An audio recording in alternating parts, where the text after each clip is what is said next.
Ooh, alive.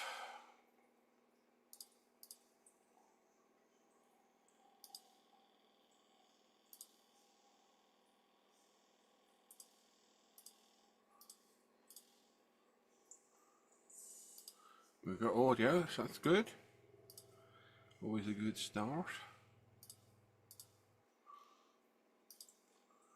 Right then.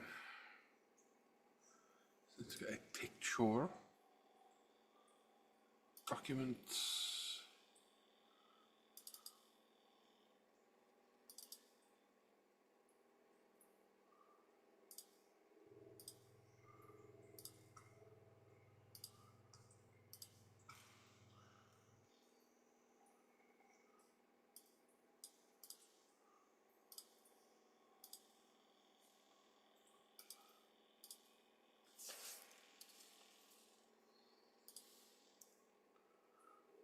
What about this one, Stephen? We all right?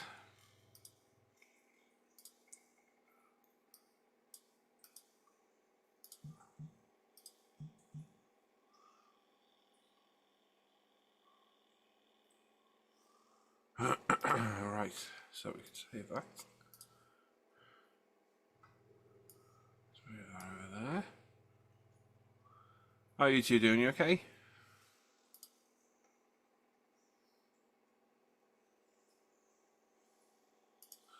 Customization, get rid of that stupid heart. There we go. Alrighty then. Right, let's share the link around.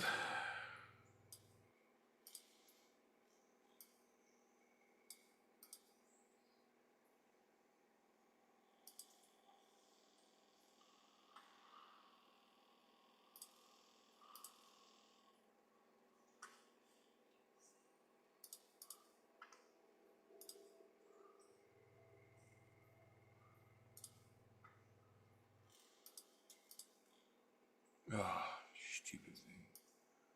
Really annoying. Really annoying. You dumbass. All good, just been playing Call of Duty, waiting for a live stream. Nice. What do you play on Call of Duty, mate? What game mode are you on? The multiplayer? Single player? Which I doubt you probably will be. Single player's not very good on the last one, is it? Yeah, what do you do? Multiplayer? Battle Royale? Resurgence? What do you play? I play solely really Rebirth.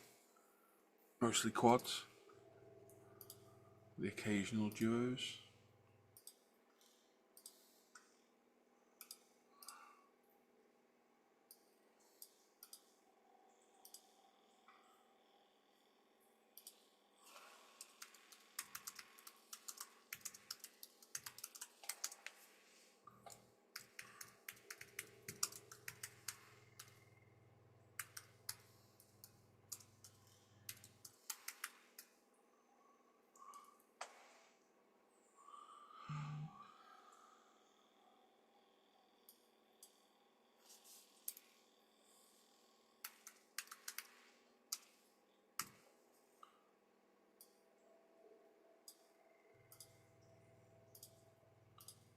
Give us a sec, Joe.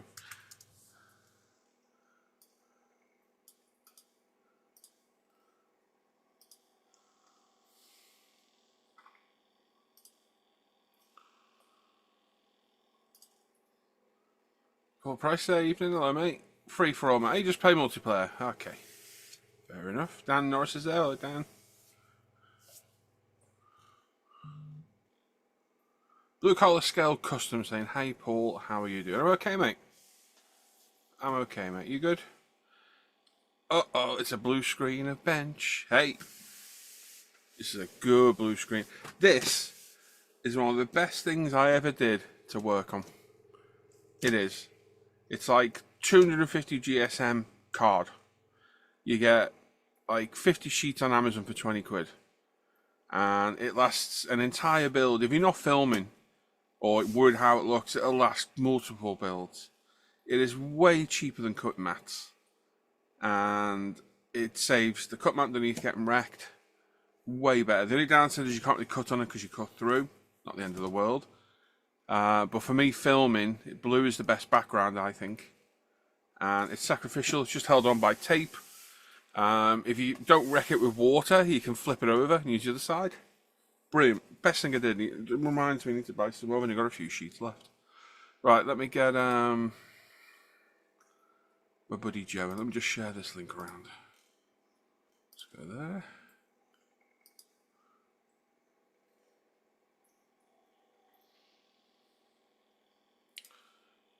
And there. Okay, how do I do that?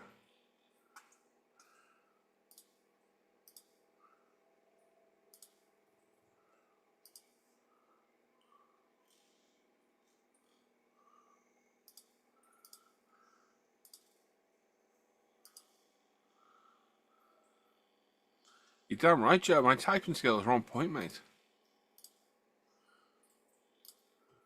Professional. I'll send you the invite now, mate. Just go share these links around. I can't click a new link till I've done this.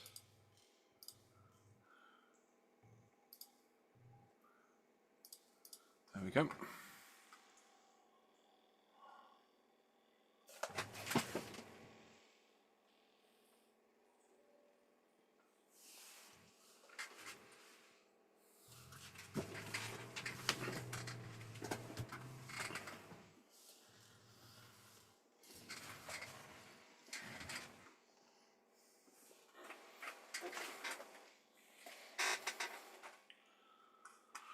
Right, we're all done there. Switch accounts. Get the link for Joe because he's a pillock.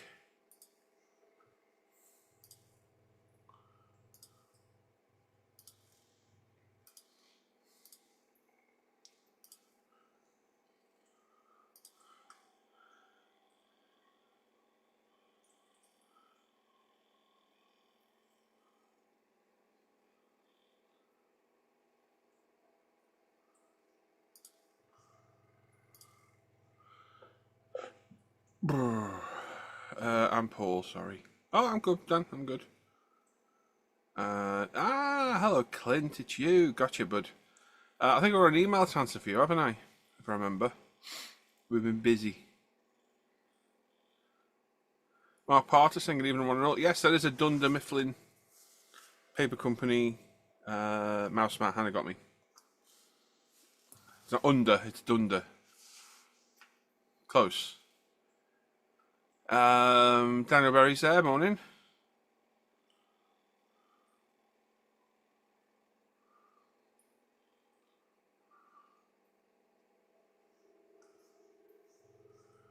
So...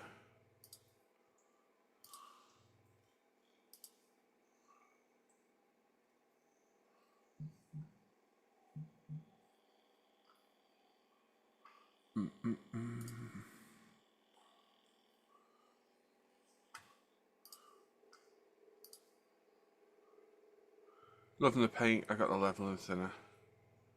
Okay. Level and thinner? I'm lost.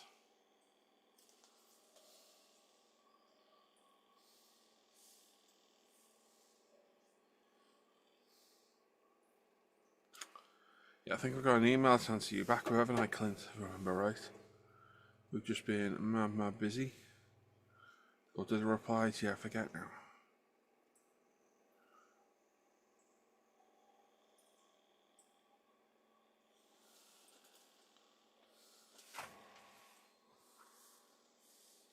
Oh, yes. I remember.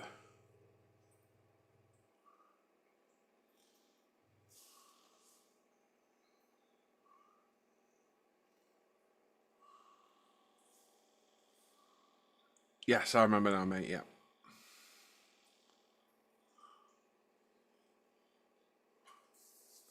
Ah, that was it, yes.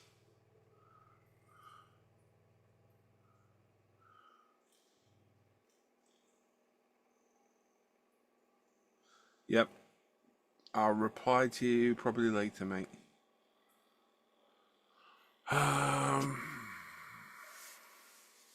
Here we got 15 watching already. It's not bad.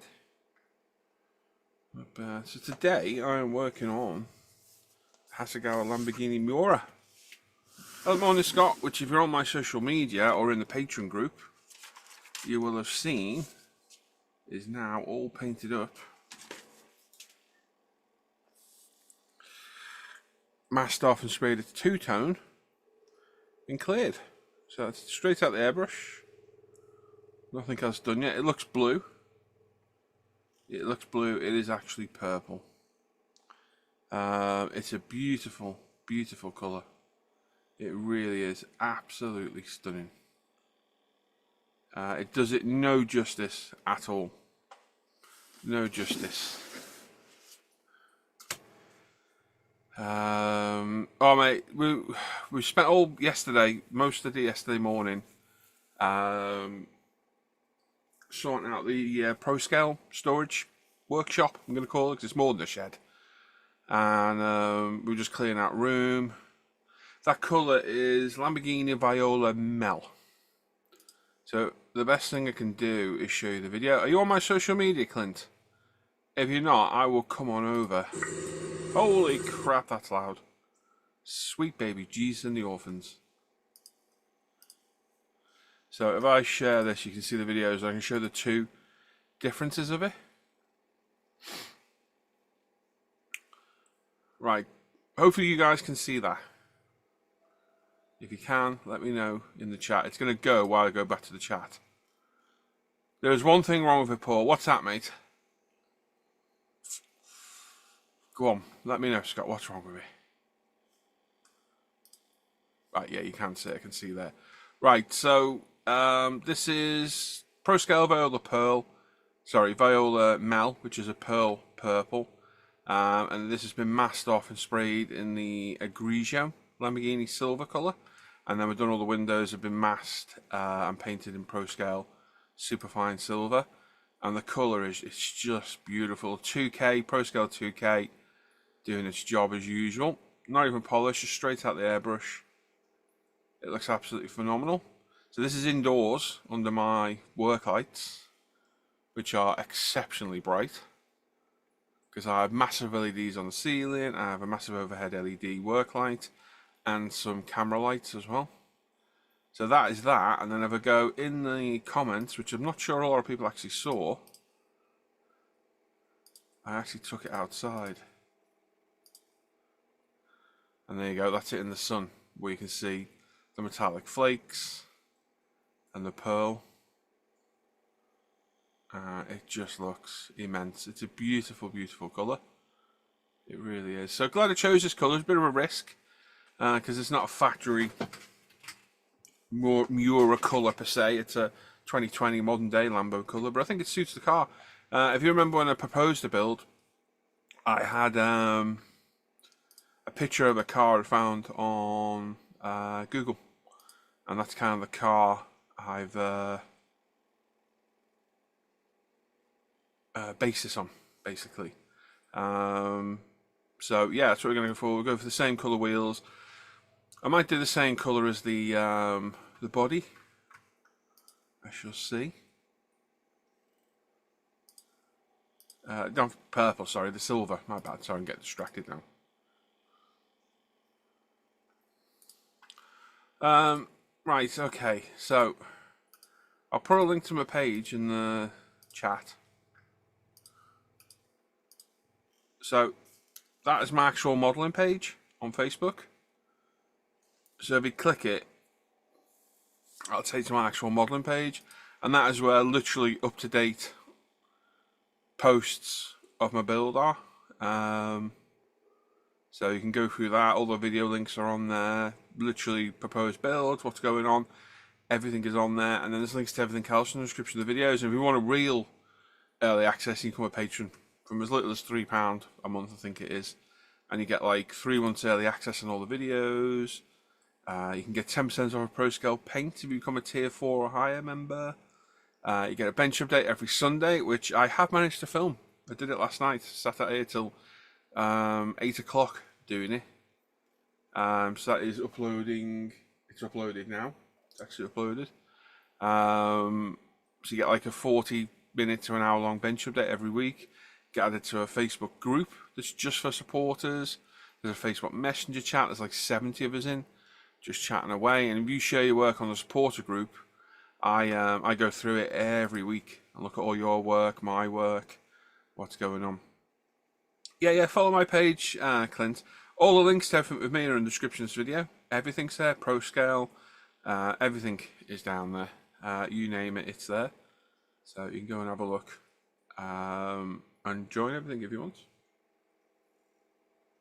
But yeah, that's it. So that's where I'm at. So I've literally spent about 2.5 hours of the day building these little,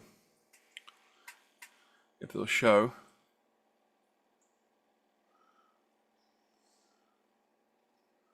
They are the photo etch grills for the bonnet. They are absolutely tiny. There's 29 pieces per grill. So I built those up yesterday or the day before. And now I've got all of those parts in there to clean up today. So that's my job this morning. That is what I'm going to do. So I've got a load of the chrome parts and cleaning up and figuring out what I'm doing, because it's not all going to be chrome on this. Yeah. So that's what's going on. So the car I'm basing this on, I found a picture of a while back. And you'll see exactly where I'm going now if I share this. There you go. So that is exactly where I'm going for there. So I've got the SV kit and I do have the headlight eyebrows. I'm not going to put them on.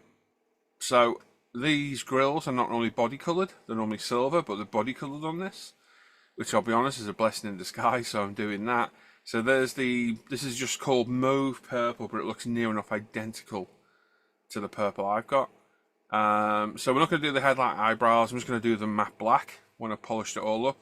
Obviously we've got the grills, got the silver trim there, but I'm going to black out a lot of this like it's got here. I'm literally copying this car. That is my plan, because I think this thing is absolutely stunning.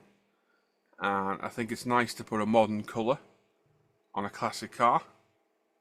So yeah, that's what we're going for. So they're Argento, sorry, not a Grigio, Argento, my bad. So they're the colours. So it's 2741 2389 from ProScale.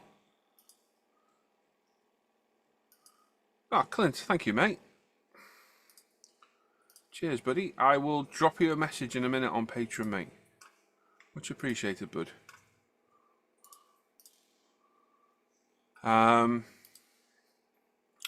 Only Dan, you gonna put your camera on and join us, or No. no? Okay, go for that. So because of you, I sat out here last night till 8 o'clock doing the bench update. Oh, stop it. Oh, he shames me. He shames me, people. Me and Hannah worked our asses off yesterday. And I thought, you know what? I don't know if I can get the bench update. I'll do it on Monday. And this asshole's give me the violin.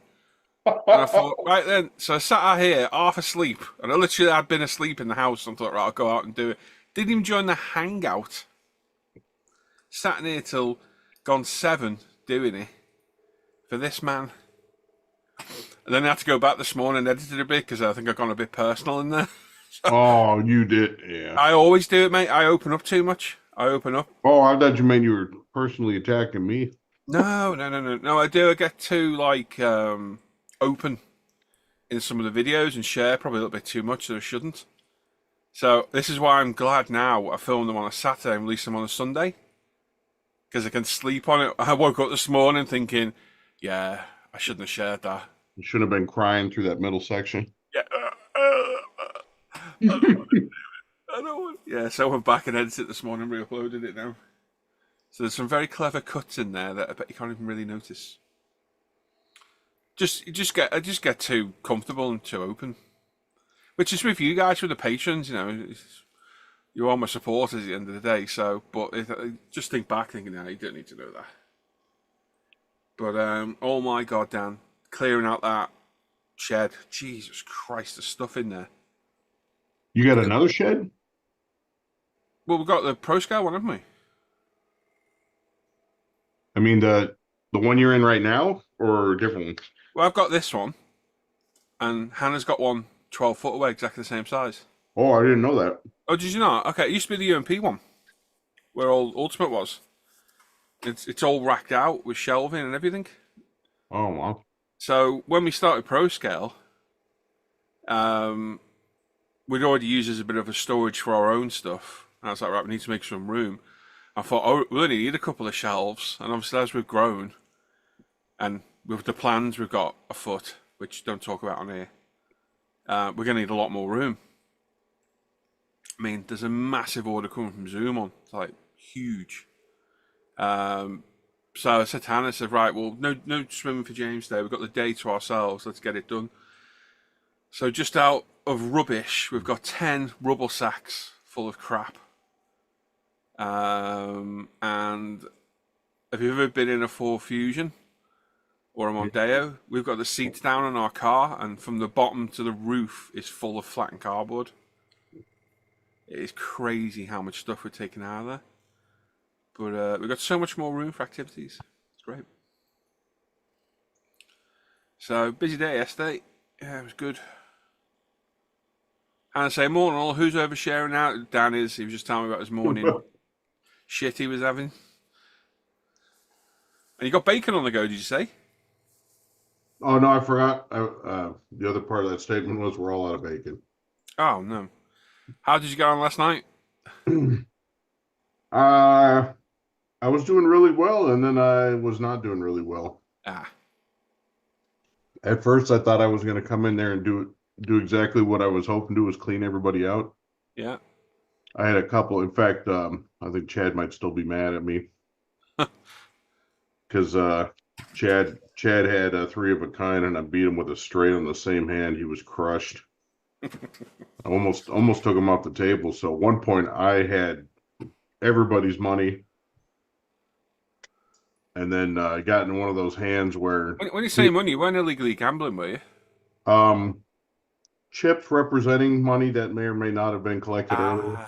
That's better, yeah. Illegally gamble. How dare you? Let me just catch up on this chat. Right, Clint says, don't believe so. Remember on the Facebook page. Well, you're a member of Patreon now as well, bud. Thank you very much for that, Clint. Thank you, bud. Scott said there's only one thing wrong with the Miura. It's not his. That's fair play, mate. That's right. Stevenson, the colour's spectacular. It is. It's beautiful. It just wish every colour I show in here looks a different colour on the camera. Doesn't it, Dan? What was it? There was orange that looked red. I had blue the other day. Yeah, it's mad. It's these webcams are shit. That looks blue, doesn't it? Yeah, a little bit, yep. It's freaking purple. Purple. Random blue, Alex there, morning, mate. Dan saying such a brilliant colour. It is, mate. It's lovely. Clint said, thank you, just helped me find the next colour approach I'm about to start. Do you know what? Nothing makes me happier. Right, there's 2 things in this hobby that really give me a smile. One's always done it, and that's people saying I've got them into the hobby. That's the best compliment I can ever get. I love hearing that. That not that I've inspired, not that like, great on me, kudos to me, but the fact that someone's been inspired to start a new hobby. I think that's as a content creator, that's such a nice thing to hear. And one thing I smile at massively is when I release a video of a build and then we start selling the paints.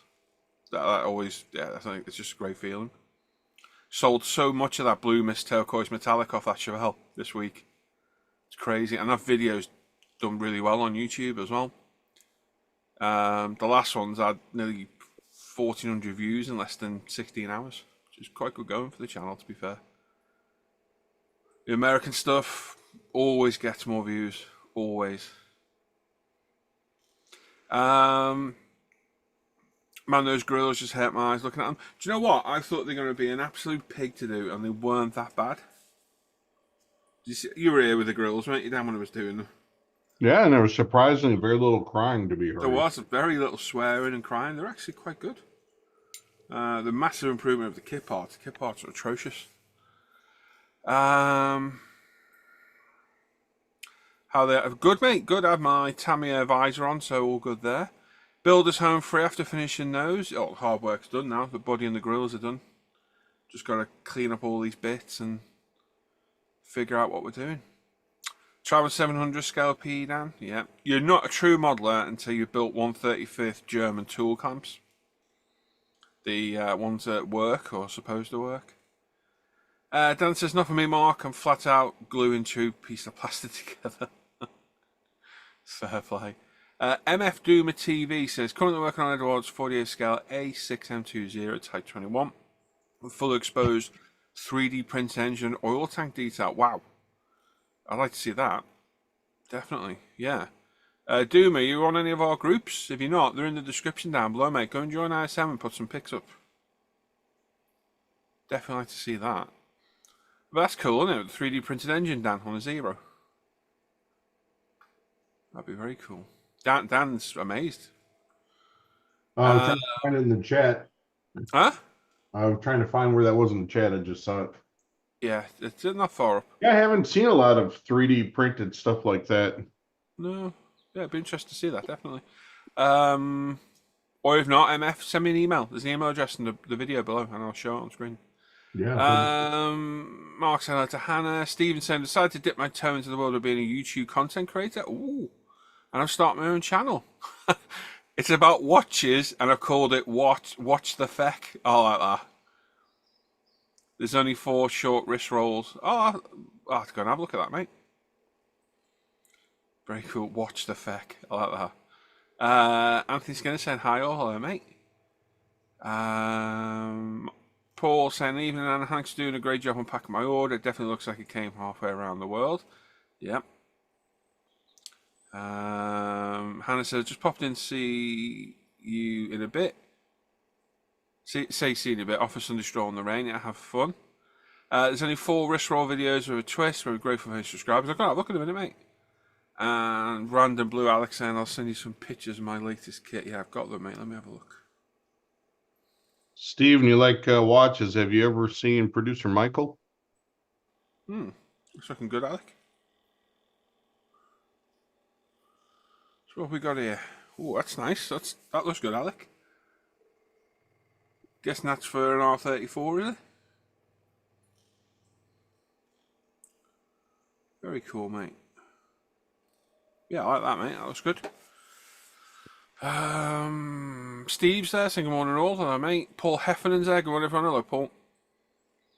Steve was saying it was you that got me back into model making after my stroke. That was almost 3 years ago. It was, wasn't it, mate? Yeah, I remember that. I remember the first day you came on the stream and told us that. I can actually remember that. It's weird. I can see improvement in skills over time, and it's your videos that have helped. Mate, that's part of the hobby. Even myself, I've been doing this for, Jesus, where are we now? Professionally, and it is classed as professional because doing my money off the hobby. Professionally now since 2013, but I class myself modelling properly from about 2010. So even after 14 years, I've seen. Someone's probably just shoot me down here. It'd be this arsehole here probably. I can see an improvement in my modelling just this year alone. I think I've slowed myself down a little bit. And I'll be honest, what's helped me the most? The ProScale products. I'm not going to lie. They just work so easy and so well. It's just a piece of cake to do everything. Everything just works. And I said in my video, my bench update for the patrons today, that 812 is probably my best piece of work I've ever done. That thing turned out amazing. It's almost flawless. Almost flawless.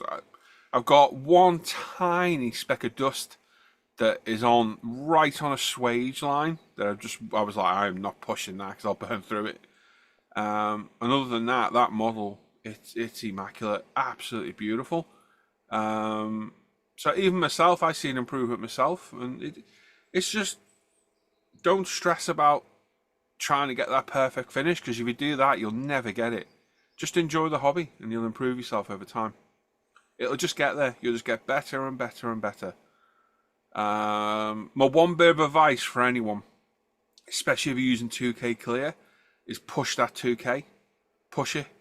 You'll be surprised how far you can go with it. Yeah, definitely got to put it on thicker, do you think? You have, yeah.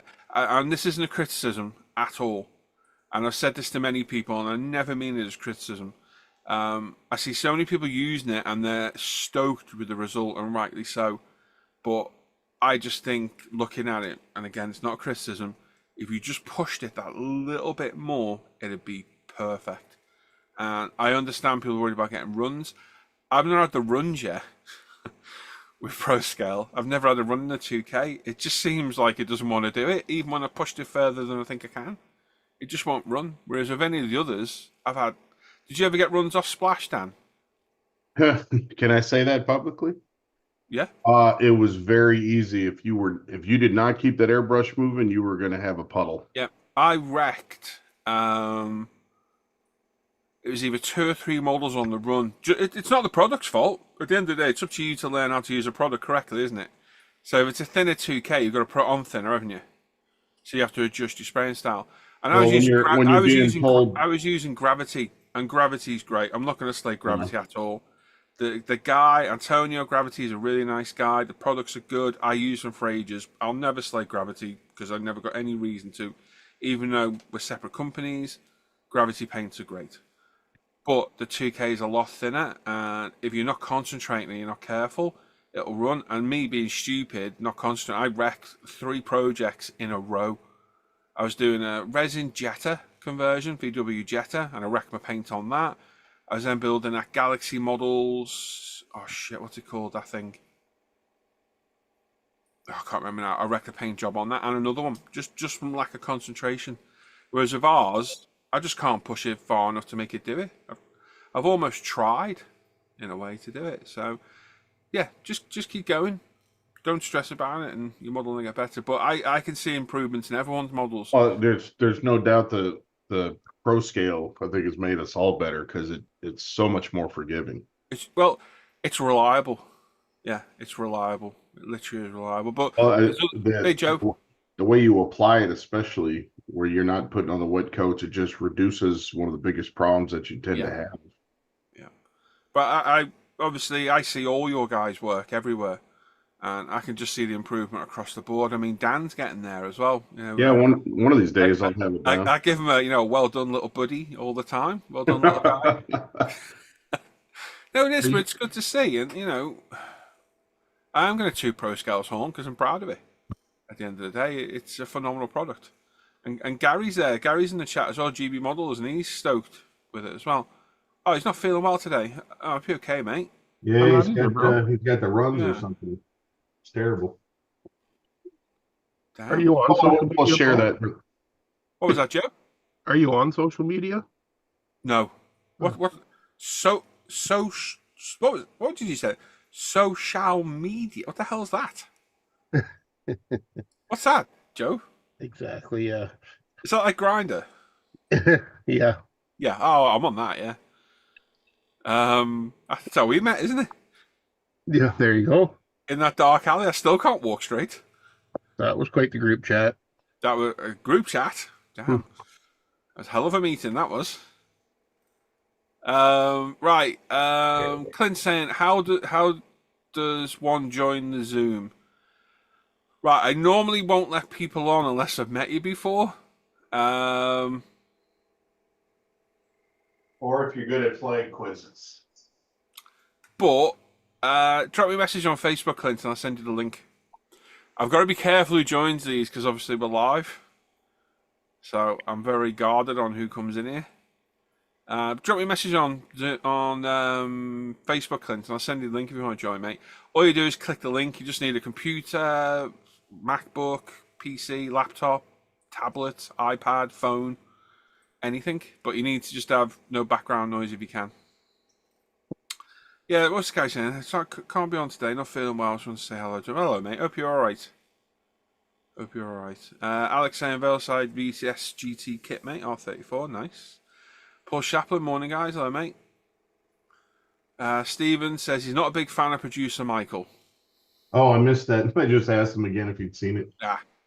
He tends to go a little crazy. So what does he do? Does he review stuff? He reveals like real estate and watches. He's got an insane collection, but he does tend to go a little crazy with the diamonds on some of his watches. Oh, the bit OTT. But I think he does. I'm not a fan of that jewel encrusted look. Yeah, but I think the ones he has are factory, which, they keep their value, but he's got several watches that are $1 million each on their own. Jesus. He's I think a music or television producer or both Oh, in okay. Beverly Hills. Okay, there you go, Clint. I sent you the link, mate. Just click on that and follow the directions. It should bring you straight in. Should bring you straight in. Who's the other guy? Is it Teddy Baldassare? He's gotten pretty popular in the watch I world. recognize that name. Yeah, he does some videos with Mr. Wonderful from Shark Tank. Yeah. O'Leary. There we go. There's Clint. Yeah. Is it Kevin O'Leary? Yeah. Morning, Clint. Morning. How's it going, mate? You all right? Yeah, it's 4:30 in the morning here, so I'm like not operating on all 8 cylinders. It's all right, man. Don't worry. Well, welcome to the Zoom live stream. Thank you. No Glad worries, mate. I'm doing good. Yeah, so you're talking about runs on the 2K Clear and splash paints. You could go at a steady pace, but you can't keep a brush. You have to kind of keep a steady pace. You can't go slow because you build up runs. You got to keep Yeah. moving. And even on FireScale Modeler or FireScale Modeler, I like the fact that they added the thinner to their 2K, but once I, kind of you're saying pushing it, and it came out okay. But once it dried, then I saw a bunch of runs, especially in spots where most of it was at the very tip or the very bottom of the panel. Yeah, 'cause that's where it collects naturally. Yep. Gravity pulls it down. Yeah. Yeah. So Not a fan of. I'm not. I'll be honest. Actually, do you know what? I won't. Because somebody publicly slated me a few months back, and I'm not going to say a word. So I've tried them all. I'm not a fan. That's why I developed my own.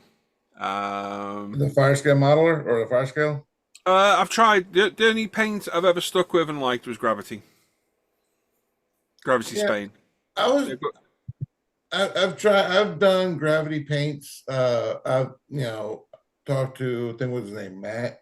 He was over the US version. Oh, mate, yeah, the guy that doesn't send people's orders out that now has gone bankrupt.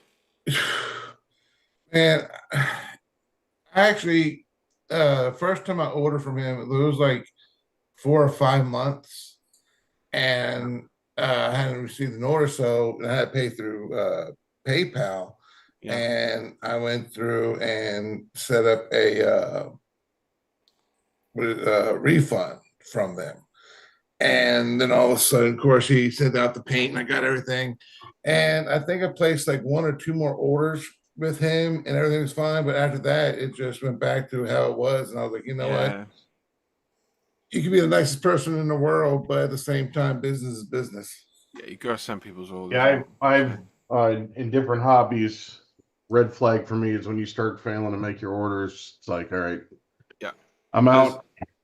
There's other people I've been not associated with, but I've kind of not promoted as well, but people have kind of supported. And then lately, there's a couple that are not sending orders out, and I'm like, yeah, I'm distancing myself. I'm not getting involved.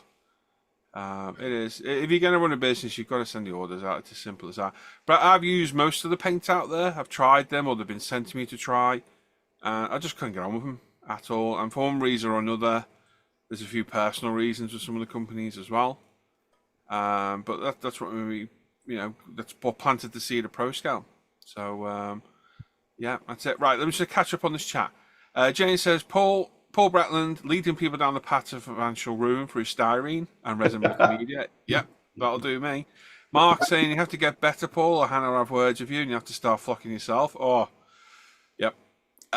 Steve said, I got a vintage pocket watch arriving tomorrow that was made by the Lancashire Watch Company, who are based in Prescott, where I grew up. That's cool.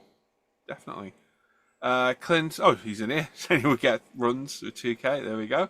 Paul Price saying I built one car kit in 10 years until I found this channel 2 years ago, and I've done 30. I'm approaching 20, That 812 was built 19 of the year. 19. I didn't realize I built that many. David Mummery's there. Very good morning to all plastic spoon benders. Oh, Jesus. Okay. Spoon benders? Well, out of 19, I don't think you've thrown any in the trash this year either. Yeah, Haven't shot any up? yeah, we have. That was Oh, you did. was that this year or last year? That was last year, the Corvette. That was last year, wasn't it? God, that's quick, isn't it? Jeff Light's there. Morning, guys. Hello, Jeff. Hello, Maggie. Hope you're okay. Clint saying fair enough, but he's in here now. Peter Webb saying good morning, Paul. How are you today? I'm all right, mate. Tired, but good. Maggie's watching Moto 3 GP. Nice. Paul saying he's missing much GP at the moment. Wasn't prepared to pay 30 quid a month. It's costly, isn't it, mate? It really is. Peter saying, can I ask where you're all from? You can. Just 1 second. And Alex saying, orders not being sent is part of the reason I started my business. Yeah. We strive to get everything out. Even last week, we took 5 days off. Me and Hannah worked the weekend, and by Tuesday, we were all caught up again. So, just what you got to do, isn't it? If it's a small business, if it's your own business, you got to put into it more than well, you probably not should, but you've just got to keep going, haven't you? You're willing to work 80 hours to avoid working 40. Yeah. Right, so Peter's saying, where are you all from? Well, I'm from the UK. I live in northwest England. Dan? Indianapolis, US. Joe? Sorry, I just got my Timmy's here. I live in Johnstown, Ontario, on the border of the USA. There you go. He's from Canada. He's Where are you from, Clint? We're building a wall. I'm from the great state of Texas. Texas. And there's not a firearm in sight. Well, it's in the other room. Oh, I'm disappointed in you, Dan. Texas, there's no guns on show. Nah, my girlfriend's got a 9mm. I got a 40 cal and a 12 gauge. Nice. That's got to be a Mossberg. It is. Yeah. Is that like standard issue for American homes? Yeah. Well, I tell people, because I got 2 little girls, and they'll ask me how many kids I have. I say I have two girls and 12 gauges. Yeah, there you go. Right. Random Blue says, yes, mate, I have stock pre-printed for it goes on stores, so it can be sent next day. Yeah, definitely. Well, as you all know, all paints are made to order, so they're made in the morning and shipped out in the afternoon. Simple as that. It's working for us at the minute, and that's how we're going to go. But stand by, because there's lots of hopefully interesting stuff coming from ProScale. Hence why we spent yesterday making more room. So yes, there we go. Right then, I'm going to crack on and do some parts cleanup, I think. Oh, let's get some unbelievably bright lights on. I was going to show you real quick, because I was playing around because we did talk before about fire scare, and you had mentioned that you felt, or to you, they were a little hot. Yeah. And so I was kind of curious, so I went along and I did a couple of panels or a couple of hoods. Yeah. The one which I guess I have a picture on my phone I can send, but this hood is with ProScale paints. However, it's on top of the fire scale primer. Ah, yeah. And I saw that, and the whole it's actually cracking all the way down. And I was like, oh wow. How thick did you put on the paint? That is like 3 or 4 coats of primer, and the paint itself, it's about 4 coats, 5 coats. You put it on. How thick did you put the paint coats on? Oh, I always start off the first 2 coats of the mist, and then the 3rd coat I do a little heavier, but I don't do it that much, and I kind of just at that. Do all the coats as mists. Every single one. Yeah. Okay. Every single one.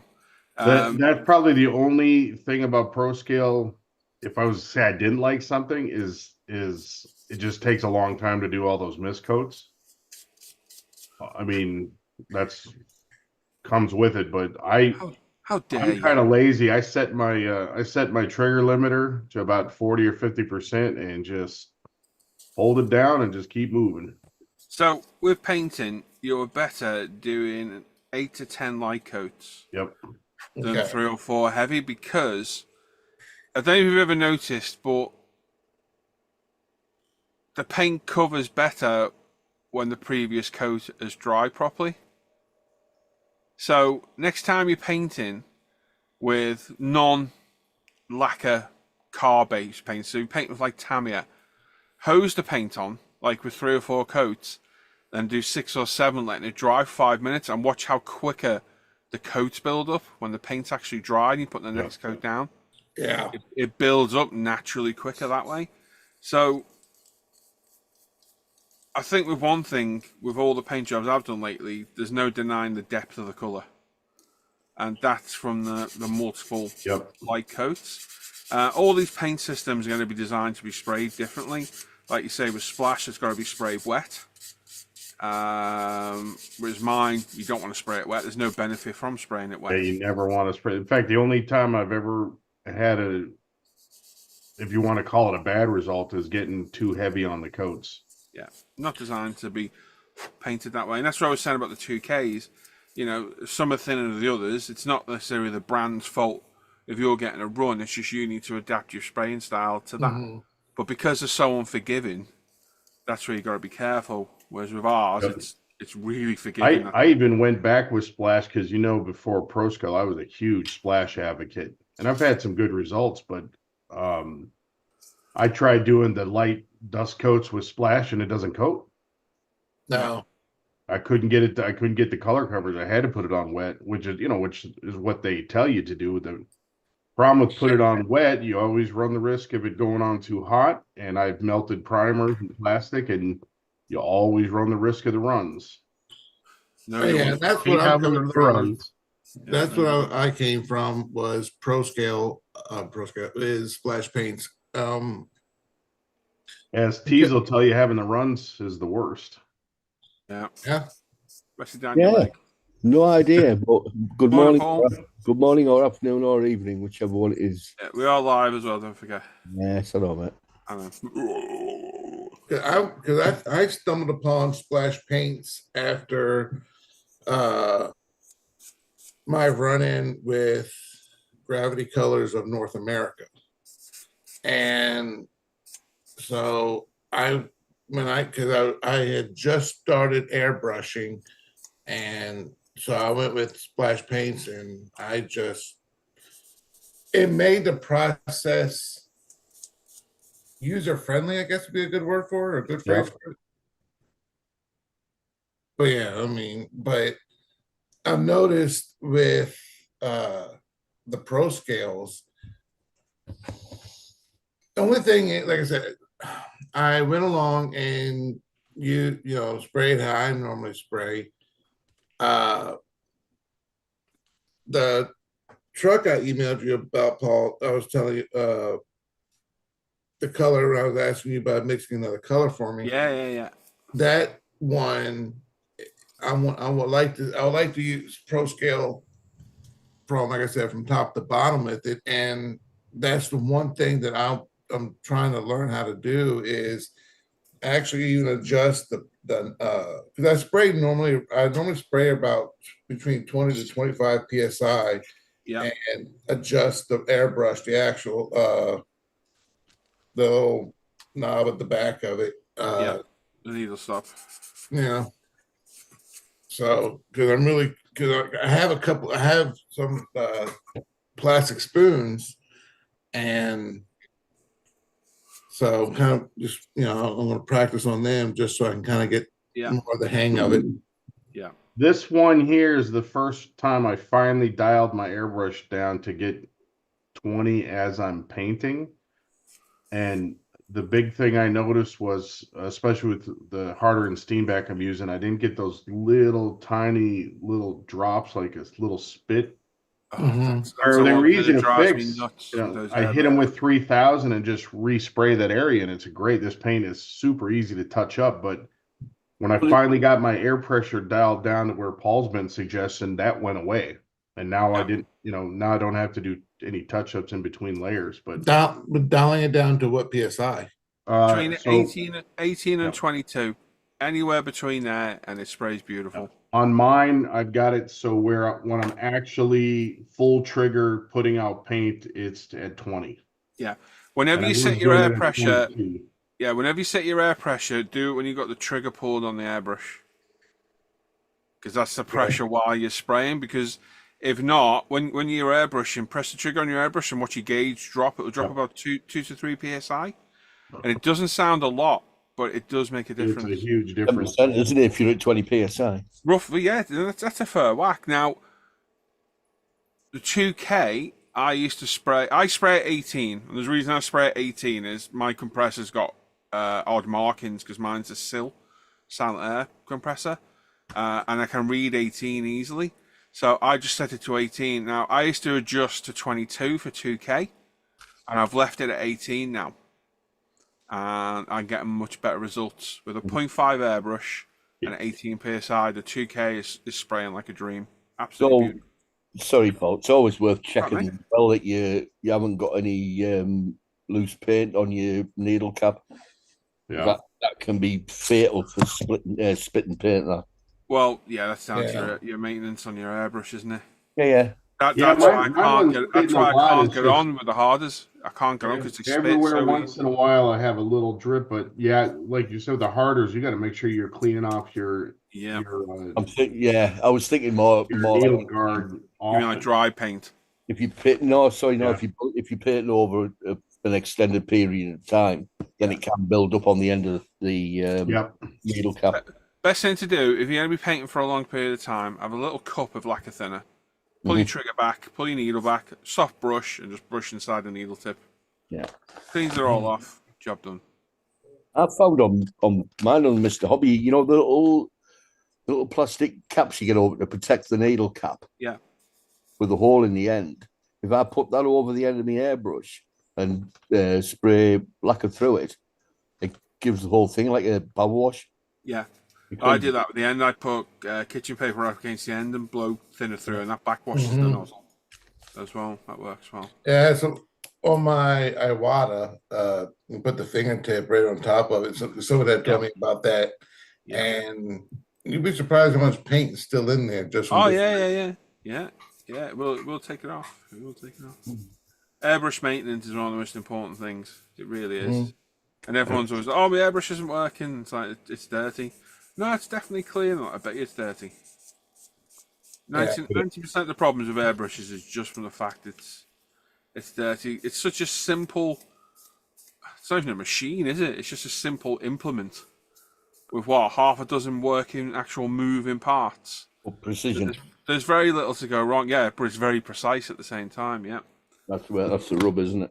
Yep. So, Speaking about machines, I thought it was I was watching a YouTube video and I thought it was kind of funny because the person said, "Remember, any machine is a smoke machine if used wrong long enough." Yeah. And I was like, yeah, that's got some truth to it. Yeah. Right, let me catch up on this chat again. There's lots of Aussies here having a good chat. Alex is from the UK. Mark is from Brisbane, Australia. Dan's in there giving it a good day, Mark. Southwest UK. Steve saying, away going with ProScale. Paul, I can see in the small. Sorry about that. Good. I'll repeat that. He says, the way you go with ProScale, Paul, I can see, you give me a heart attack, and dickhead. Give me one. He said, Paul, I can see you in a small unit down the road. Yeah, maybe. We'll see how things go, eh? Yeah. I might have been looking already. But anyway, Dan says I'm about an hour and a half west in Toowoomba. Yeah, I could tell by the accent. Yeah. Dan, I hadn't seen Dan in the chat in a while. I mean, the Dan Hangout. Norris. Yeah. Things had a little bit of a break for a while. He's backo. Terry Turtles, good evening, guys. Hello, Terry. And David Ball says more north from Wolverhampton in the West Midlands. Hello, mate. Ugh, I'm not in the mood for cleaning plastic parts at all, but it's all I've got to do. That's, I always save the stuff I don't want to do for the Hangouts. Yep. Just whiles it away. All the fun parts done now. All the painting's done, the body. All the fun parts done. Which one is this? Oh, on the mural? Miura, yeah. What you guys don't see is off screen. He has James and Hannah doing all that work. Yeah. I'm just a hand model. It's the magic of Hollywood. Yeah. Yeah, buy 2 kits. I just butcher this one. This one goes in the bin then. You know what? You know what's funny about that? They have a lot of home improvement shows here in the U.S. Yeah. And my dad was an electrician, and back in the '90s, they had I think the show is still on public television. It was called This Old House. Oh, I remember. Oh, yeah. You guys ever seen it? Yeah, we got So that. back in the '90s. What's his name? 'Cause he was on the show with Or no, was it this whole? It had a guy with the glasses and the flannel lumberjack t-shirt. Yeah, no, sorry, not him. It's a different one. Home Time it was. Home Time, okay. Ironically, the guy on This Old House looks like my dad. Oh, okay. Anyway, Home Time was called. It was a guy and a lady, and he was. They were building a log cabin about 30 miles from our house up in Wisconsin. I was in high school at the time, and so my dad's all excited because he watches this show. Now he gets to be on it because he's doing all the electrical work on this giant log cabin they're building. And he comes home after about a week of filming. He goes, "This whole thing is BS." He said the 2 hosts, they show him on TV pounding nails and putting things together. He said they will have somebody set up the work, start the nails, and then the camera crew will come in, and then the person that's the star of the show will pound the rest of the nail in. He said they don't actually do any of the work. Morning, Paul. He was crushed, man. They were like his heroes. I listened to a radio station, what were you all hearing, absolute 80s, and they were talking about stuff like what was the biggest fake thing you had as a kid. And there was a TV show in the 90s, I think it was, or the early 2000s, where they came around and did that home improvement thing on your house.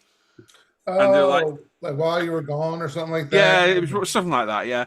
And it was like, right, and the presenter was like, right, the family are on our minibus, and they're off for a luxury weekend away at a health spa hotel while we sort their house. And the woman was on there going, it was a load of crap. It's like the minibus picked us up, dropped us off at the end of the road, we walked back, got our car, and had to make our own way. I was like, wow. Oh, wow. Cheap bastards. Because, yeah, they just dropped us off. We had to do our own thing. Well, talk about home improvement type shows. I used to watch was Overhauling. Yep, that's another one. I wonder how real that is. Well, here's the thing, though. Here's the thing. This is what is that the one Chip Foose did a lot of stuff yes. off? Yeah. And I got to meet. I met Chip Foose. He's a hell of a guy. He's the real deal. Yes, and when I met him, I was with a girl I was dating at the time, and we went to visit his shop, and she's like elbowing me in the side. Babe, look, it's Chip Foose. And I look over where she's pointing at. I'm like, no, that's not him. And she goes, no, I think it is. I was like, sweetie, the guy's worth millions of dollars, and that dude over there looked like, I mean, he was literally covered in dust from top to bottom. And all of a sudden he came up, and I was like, oh shit, it is him. But the guy's worth $18 million, but he's with his crew working on the builds with him. Yeah. And that I have to give it to him. But the thing about Overhauling, which they don't tell you, a lot of those shows where they fix cars up or whatnot, and then and they give it back to people. They can't give it back to them. So what they do is, let's say you have, I don't know, let's say you have a '65 Impala, and it's worth nothing. It's just a complete junker. And then Overhauling comes, takes the car, and they completely redo it for you. paint, interior, engine, and all that. Now that car's worth, let's say, $80,000 with all the work they put into it and all, the labor and all that.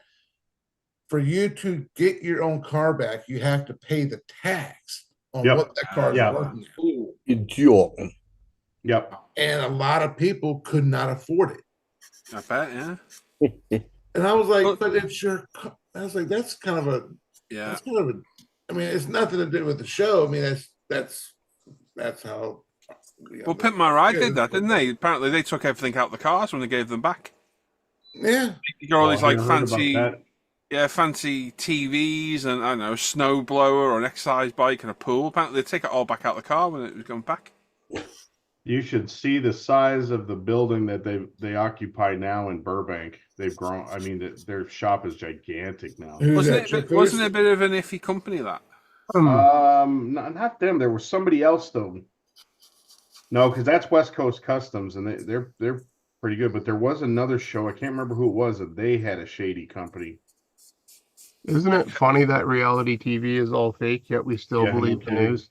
Yeah. You might be Isn't that talking- why I they mean, went to West Coast? Next year, be telling me wrestling's fake. Mhm. Oh, Hang on, let me just address this. Stephen says, Paul is just smuggling it down the road. Halfords by any chance? No, it is not Halfords. That is the most ludicrous claim. I've had some stupid claims over the years about UMP and about me and all sorts of stuff. The fact that it's decanted rattle cans. Gee. you can always put him in timeout. That's one of my favorites. Oh, it's ridiculous. It is so. How the hell could I do that? How could I? I've But watched you know- do it on you know when- screen. All when of it, it'd ProScale take gets- too long. Yeah. When ProScale gets big, he's going to have to explain why they've given him his own display in the Halfords. Yeah, we've got our own section, isn't it? He'll have his own aisle. You probably get double environmental pollution with all the gassing off of the paint. God, it'd be horrendous. And if you've ever decanted rattle can paint, Yep. how thin it is. Yep. How thin it is. And hot. Davidson, I thought it was Dulux. Remember I said those decals didn't stick, Paul? Yeah. You got them to fit. No. It tore? Yeah. Oh, Oh, shit! no. I thought it was past the door handle. Oh shit! Oh. Uh-oh. So You did you can just see crack it. on? It floated there, you can see. No, I'll bin it. Oh, I see. Yeah, yeah. What decals were they? They're the kit decals, and Yeah, at the time I was saying they're shit. What manufacturer? Monogram, but I mean this kit's probably 30 years old. Yeah, those NPC ones, that demon. What we just did were awful. Yeah, Oh, that's why I I didn't did use a, any. I didn't use any of the decals. I did the Revell 67 GTO, and I have two of them. And I thought I tried using the red line decals for the tires. That failed. Then only thing that worked was the gauges, because they said that what they wanted you to do was cut the gauges out and basically glue them in the bezel itself, because it had like a little clear piece. Yeah. Put it in behind the dash. That was only, but everything else failed. So I went along and opened up the other box and used those decals. Just maybe it was just the wrong batch. Maybe it was just that set. No, both of them failed. Even the pinstriping that went down the side and all that failed. Nightmare. I'm sorry to see that, Joe. It's a shame, bud. Huh, it's another finished build. Well, that's one way to look at it, mate. Hang on, that was finished. Let's finish now. Going back in the box, yeah. Oh, Yep. man. Oh no. That's all right. Well, I'm sorry to see that, mate. I'm Yeah, glad- is that it? Are you done with it now? Or are you going to crack on? Yeah, I think so. We'll move on to something Yeah. new. You've got a nice Tamiya kit or something nice and easy to work. Hmm. Clint, that's not good to hear about the Revell GTO. No, and I have I've just bought it. Hang on, is that the one with the silver box art? No, that's an old original one, right? That's the one I've got. Scott is. Oh, Christ, I The can't one remember what. Joe's got looks like it's from the 90s. Yeah. That looks like the original one. That's the one, the Judge. Is that I've the just- same as the Revell kit I just bought? Probably. Yeah, but your decals aren't 20 years old. This No. is a That'll be a good thing. 96. This, I've just bought it for my daughter-in-law. That's the car she wants. Let Oh, me there you see go. here. Right, Dan Norris says I'm back-ish. Start holidays next week, so get back into property. I hope you jump in the Hangout once or twice. Definitely, Dan. Get yourself in here, mate. School ticket. Mike's there saying, hello all, wish a nice Sunday. Mate, that BMW 2002 looked epic. Yes, that thing was awesome. Absolutely I beautiful. meant to ask, See, is that all kit parts? I think so. That thing looked No, awesome. different wheels. Different just wheels, look Yeah, weren't the they? wheels, yeah. Yeah. Those I fender bought arches? one because of you, Mike. I bought another one. You inspired me to buy another one. So the turbo one comes with the fender arches like that, the Yes. wide arches? Yeah, Oh, yeah, I've got man. it behind me here somewhere. I had to get my hands on one of those. That thing looked awesome. There you go, Dan. Nice. I got that out. You going to do it in white this time, Paul? Say it again, mate. Are you going to do it in white? No, silver. That's the Okay. original colour I did. So there's the arches in there, Dan. Look, see them? Yep. The real color question, Paul, is what is the second color going to be? Or third? No, do you know what though? Those decals look terrible. I thought that colour joke was reserved for myself. They've got no look at there's no vibrancy to the colour on them. Look at them. Mm. Yeah, 2K will make them pop. I don't Just reckon it use will, you know. Halfords on it. Let me just have a look at my old kit I did. Those decals look toast.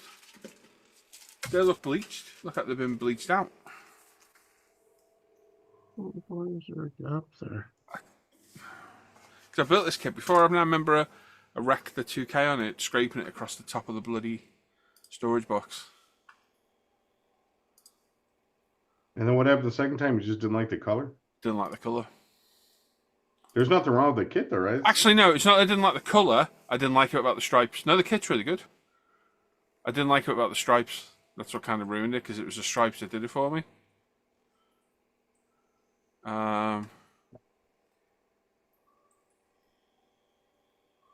You know, you talk about doing a Tamiya kit. I did a Nissan GTR, and honestly, the only problem I had with it was not speaking or not reading Japanese. But other than that, you know, there is no issue with part fitments at all. No. You'll be I able was to really use kind it. of surprised how well it Get the Google Translate app for your Yeah. phone. You'll be able to you can- translate it. You can put the instructions, the camera on the instructions, it'll translate for you real time. That's what I have to do Oh. to understand Paul. Yeah. Oh, damn. Hey, Which on a boot, eh? boom. Right, I'm really confused here now. I am as well. Because this is the other kit I did. And I've got different stripes than these. Oh no. What the hell? Huh? No idea. Mhm. Hang on. So this is the first version I did. This is the one that I wanted to do. So that is Polaris Silver. Right? It's got the M stripes on the side. It did look nice. Yeah? Yep. So that is this kit. Because I know It it's looks like you know what that car looks like? Yeah, One but- of those amphibious yeah, ones. but look at my decals. Those stripes aren't in there. Mm. What? No M stripes. What the hell? Oh, wait a minute. Is the box the same on both of those? No, because that's got those on. What the hell's going on with those decals on that? Where's the other box? Don't know. I'm going to have a look now. It's upstairs somewhere. I'm sure it's the same bloody box. I wonder because the decals you got in that one, I told you there's a what, a 1/18th version of that thing out there you can buy that looks just like that. Yeah. Is that the one you just ordered on Amazon, Paul? No, I got this one off eBay. You got it from Temu, apparently. We're going to look on scale, mates. That's really weird.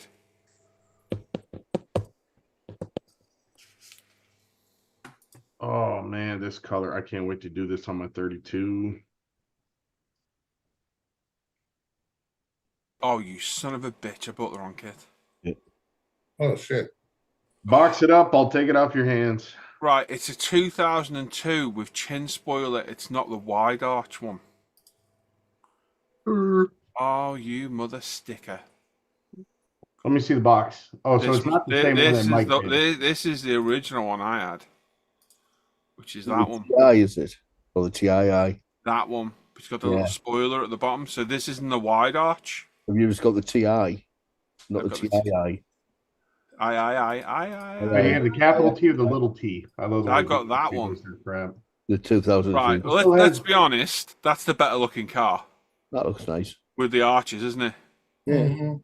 I like them both. Well, if Nah. you decide to I do get like- the other one, I'll take that off your hands. It's But I do nice. like the stripes on that one though. I prefer the stripes on the other one to this one. Yeah. And it looks like on that one, it looks like you just have a hockey puck on the side of it. Mm. That must be the kit I've got upstairs. Right. Okay. It's got to be, yeah. Yeah. So we've got different, but the stripes have got no vibrancy to the red at all. Strange. They look really washed out. Has anyone They built put this them over down here? white to help them. Probably make them probably make it like a lighter red, wouldn't it? Don't know, mate. Depending on how thin the decals are. Whose channel is this? Yours. Feedin's Garage. No idea. Let's have a look at his decals.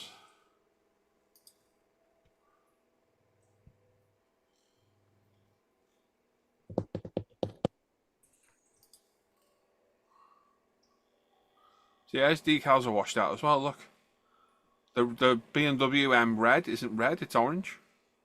Oh wow. Look, Yeah, see that? That's not right for M, is it? no. Should be bright red. Okay, right. I'm sure In fact, the blue looks weak as well, doesn't it? it does. It all looks weak. Right. I think I seen some aftermarket decals for this the other day. I went on MSM Creation. Let me go and have a look. When I was looking. Okay, so I bought the wrong kit. Well done, Paul. Good start. Yes. You should But buy yeah. another one. No. Mike says, sorry, yes, Mike. So, yeah, well done on that BMW, mate. Stunning job. Absolutely beautiful. Where'd you get the wheels from, Mike? Yeah. I think they were kit wheels or something else, he said. He'll tell us. 635 CSL. There you So- go. Oh, I knew I recognized them from somewhere. Remember Bangla Bangers? Bangla Bangers? You don't remember that? Oh, yes, I do. The two that were always arguing. Yes, I remember. Yeah, I remember that. Is that wood chipper going again? Oh, yeah.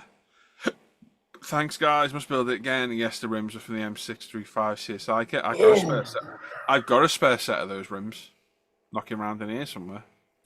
Wombat said, good day all. Wombat, hope you get your mojo back, mate. I'm pretty sure it was you posted the other day. You'd lost your mojo.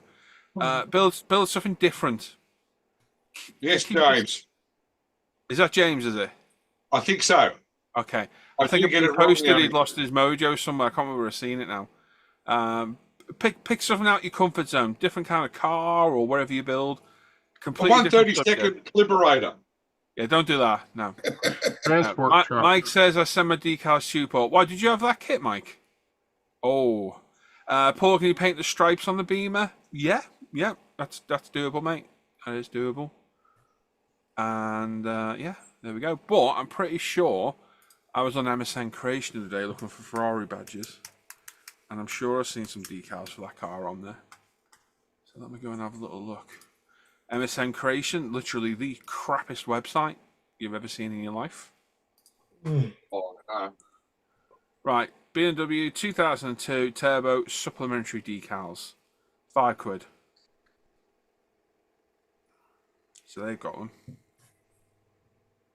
Problem Just is, curious. What's the difference between a quid and a pound? exactly the same as book and dollar. Okay, Just a slang term for pound. right on. Yeah, exactly the same. Quid. Yeah, pound. Same as book and dollar. It depends if you're shining shoes or cleaning chimneys. Yeah, clean chimneys is usually a quid if you're shining shoes. Shine your shoes, governor. So where did the term quid come from? Quid? I don't know, actually. Let's go and have a look. Google it. I'm Googling it right now. What do you think I got Paul for? I know for American English, I know a lot. We just basically took a lot of mixed words from Latin and German and all the other languages. Actually, we didn't. Apparently, People did. Apparently, it came from the term quid pro quo. Once upon a time, Gaelic-speaking Irishmen in the British Army would refer to my money as mo shoed, pronounced very roughly quid. Mo quid. So Hillary Clinton came up with the term. Oh, jeez. Anyway. There's a YouTube channel that actually does history, like as far as history, it's like how things were as far as during the Roman times. This was also happening, and they also do sayings and where they come from. Yeah. Like one of the things we have is waiting. We say, well, I'm just waiting for the other shoe to drop. That actually came, I think, it came from Chicago, because how that everyone would come home at the same time, and when they were doing and living in the apartments, and the floors and the walls would be so thin. When someone take the shoes off, you hear the one shoe Hit the shoe drop. floor. So they always say, well, I'm waiting for the other shoe to drop. That's where that term came from. And I'm like, really? Fair enough. Yeah. Yeah. Build something different, Wombat. Build something different. Yeah. Good. We'll get your mojo back that way. Yeah, don't build the 132nd Liberator. Takes Don't forever. do that. Definitely don't do that. All that detail inside it. What a waste of time. Well, I just got myself in a group build that's building lowriders, and it's like, I've been building models since August of '91, and I have never built, even attempt to do a lowrider. So I was like, you know what? Lowriders are fun. Well, it depends on how crazy you want to get. Oh, them. Hey, I'm Gary. not going to get crazy on the paint job. Oh, Gary looks a bit rough. Yeah, You're all right, mate. Did that rash come back in the end? Looks like he's married a Midnight Slong's revenge. He just finished his Dumb and Dumber bathroom visit. yeah, too many late nights. Yeah. Yeah. It's caught up with me. Yeah. He was in the loo like Harry. Yeah.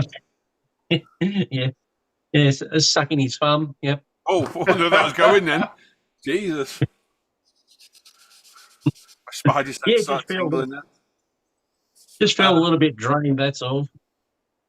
Not running on all four cylinders. I've done no modelling this weekend. No? Actually, Oh, I wow. lied. I've done these for a customer. Oh, a bit of chrome. Oh, Is that ProScale chrome by any chance? Yep, it is. Yep. Is that cleared yet? Yeah, it's got the 2K on it. How good is that stuff? Wow, that looks Oh, like chrome plating. Yeah, how good is that? God, I gotta get out my ass and try that stuff. You need it. Stop. Get it It's down. I brilliant. have it. I'm just too lazy to do it. It's One dead day I'll That's the learn other how one. to use it. when you read the instructions, you're like, God, that sounds like it's going to take forever. And it's not. It's dead quick to do. And actually, that looks awesome. is. It's even though it's sort of like you go through a process of getting it right, but I'm happy. He's going to be happy with it. So That's phenomenal, mate. yeah, It's the only 2K, it's the only chrome you can clear and handle.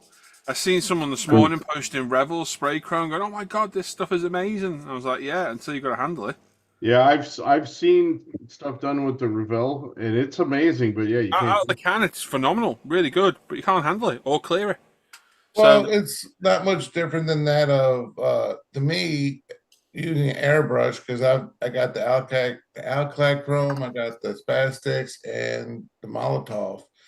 And the Molotov is the easiest one, but you have to put it on thick. But yeah, once you can't start handle it. handling It's it, dulls. Yeah. The Alclad Chrome is nice, but it's so finicky to get it right. Yeah, it's very it delicate. is because I got the I was playing with again when I was adjusting the pressure on my brush. I was playing with the Spastics, and it went on beautifully. However, you go put a clear on it or anything to protect it, it dulls out to like that of a, like more of a brushed aluminum. Can I just ask a question? Is that not the worst paint name in the world? Yes, Does that have the same meaning in the US as it does in the UK? It does. We don't use that word over here. Why the hell? And it's an American company, isn't it? I'm not sure. I'm pretty sure. Why would you name your company that? Spaz. Yeah. I mean, it's like, really? Paul, Yeah. I have to strip all of this. Oh my good God. Look at all I that. know. Oh, Ah, Jesus damn. Christ, mate. Oh wow. Wow. That's a I'll Is lot that, of order- chrome. is that a semi? Yeah. Yeah, he's I'll having a bit of trouble lately, Dan. He needs some pills. It looks like what is that? The Volvo one or the It's the International Lone Star. International? Yeah, the big. Wow, that's a lot of chrome, that, Joe. Recognize that grill. So I'll order your stuff. Do you want me to just do it on the website? Yes. But Should I order? that's what it come out like. If it Should I order like 2 or 3 bottles for that amount? or Show me again how much you got. Well, there's multiple trees and the tanks aren't in here. I already built the tanks. I have to strip Holy all those as well. There's some chrome on that thing, isn't there? Mhm. Right. there, yeah. I reckon. I'd like to say 1. I think you'll need 2. It's quite thin, the chrome, yeah, it is, yeah. because of the way it works. There's no shelf life on it though. Like I can order No, 3. no. I would get. I'm going to word this properly now. Personally, I would get at least 2. Yeah. If it was for me, I'd get 3. Yeah. For that, you've got a lot of chrome there, mate. Yeah. What about the chrome sealer? Well, every bottle of chrome comes with a sealer anyway. Yeah, It's okay. sold as a set because we have to buy it as a set, which is really annoying. Yeah. You're going to need, obviously, a black primer as a base of anything you want. And then I would recommend R2K as well, Joe, with it. Yeah, I know I'm gonna get it. So They're all associated products. That's done with ProScale 2K. That is. Phenomenal stuff. Yeah, Yeah. I work in a manufacturing plant, and I see all kind of rigs come in from day cabs and for long haulers from old to new, and I have never, as far as a work truck goes, I have never seen that much chrome. That's the a lot older of ones I chrome. have, but not the newer ones. go to Quebec. Where's the box art, Joe? Go to Quebec. Here I'll show you. That's ridiculous, dude. Wow. That's a lot. Hang on, is that? Oh, is it Mobius? Yeah. Wow, look at that Okay. thing. It's an awesome looking truck. Yeah. Wow. There's the built models. Oh, nice. That's a pretty truck, isn't it? They're pretty. Yeah, Wow. so I saw Over that in grill. Quebec, I but knew that they was put a lot of chrome on the that rigs over in Quebec. Wow. Oh yeah, and chicken lights. Oh yeah. Chrome is a Most of our trucks a are polished aluminium. chrome is a thing. I mean, here in the States too, they're chrome plated. Yeah, they do Yeah. polish all the Nice. aluminum to a chrome, yeah, for sure. Wow. Well, So not you get the lot lizards, eh? not throwing shade at people. Not throwing shade at people, but over here in Texas, yeah, there's certain people that use chrome for everything, and it's like it gets to a point where it gets kind of gaudy. All those Texas trucks have stretch frames. Chrome's got its place on certain things. Yeah. Mirrors and bumpers. Oh, he's talking about all the Harley Davidson owners. Oh, that's not. No, I'm talking about all the Really build, say something then, you knobhead. I'm talking about all the billet accessories you can get from like AutoZone to put on a car. Oh yeah. The Pep Boys Chrome and all that shit. Yeah. Yeah, like I people think want Harley to put that, like, Davidson's finally getting away from that too. Their owners are getting too old to polish that shit all weekend. yeah. I ordered the PE set for this kit too, Paul. So I Yeah. think these are all the heat shields, so I'll have to chrome them. Wow. Sent you a message, Joe. Cool. My There's a dad. color he- for the dash. oh wow, Oh, nice. Yeah. that's nice. That's very good. Who burped then? Do we even need to ask? Pardon me? Somebody burped then. No. Ah.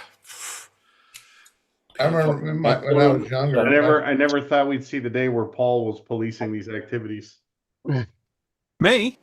as the #1 offender. Wasn't. Hey, do you hear me burp live? No. No, I didn't either. What, you're giving it to us pre-recorded? Holy shit, look at the size of that cab. Is that all in one piece, Joe?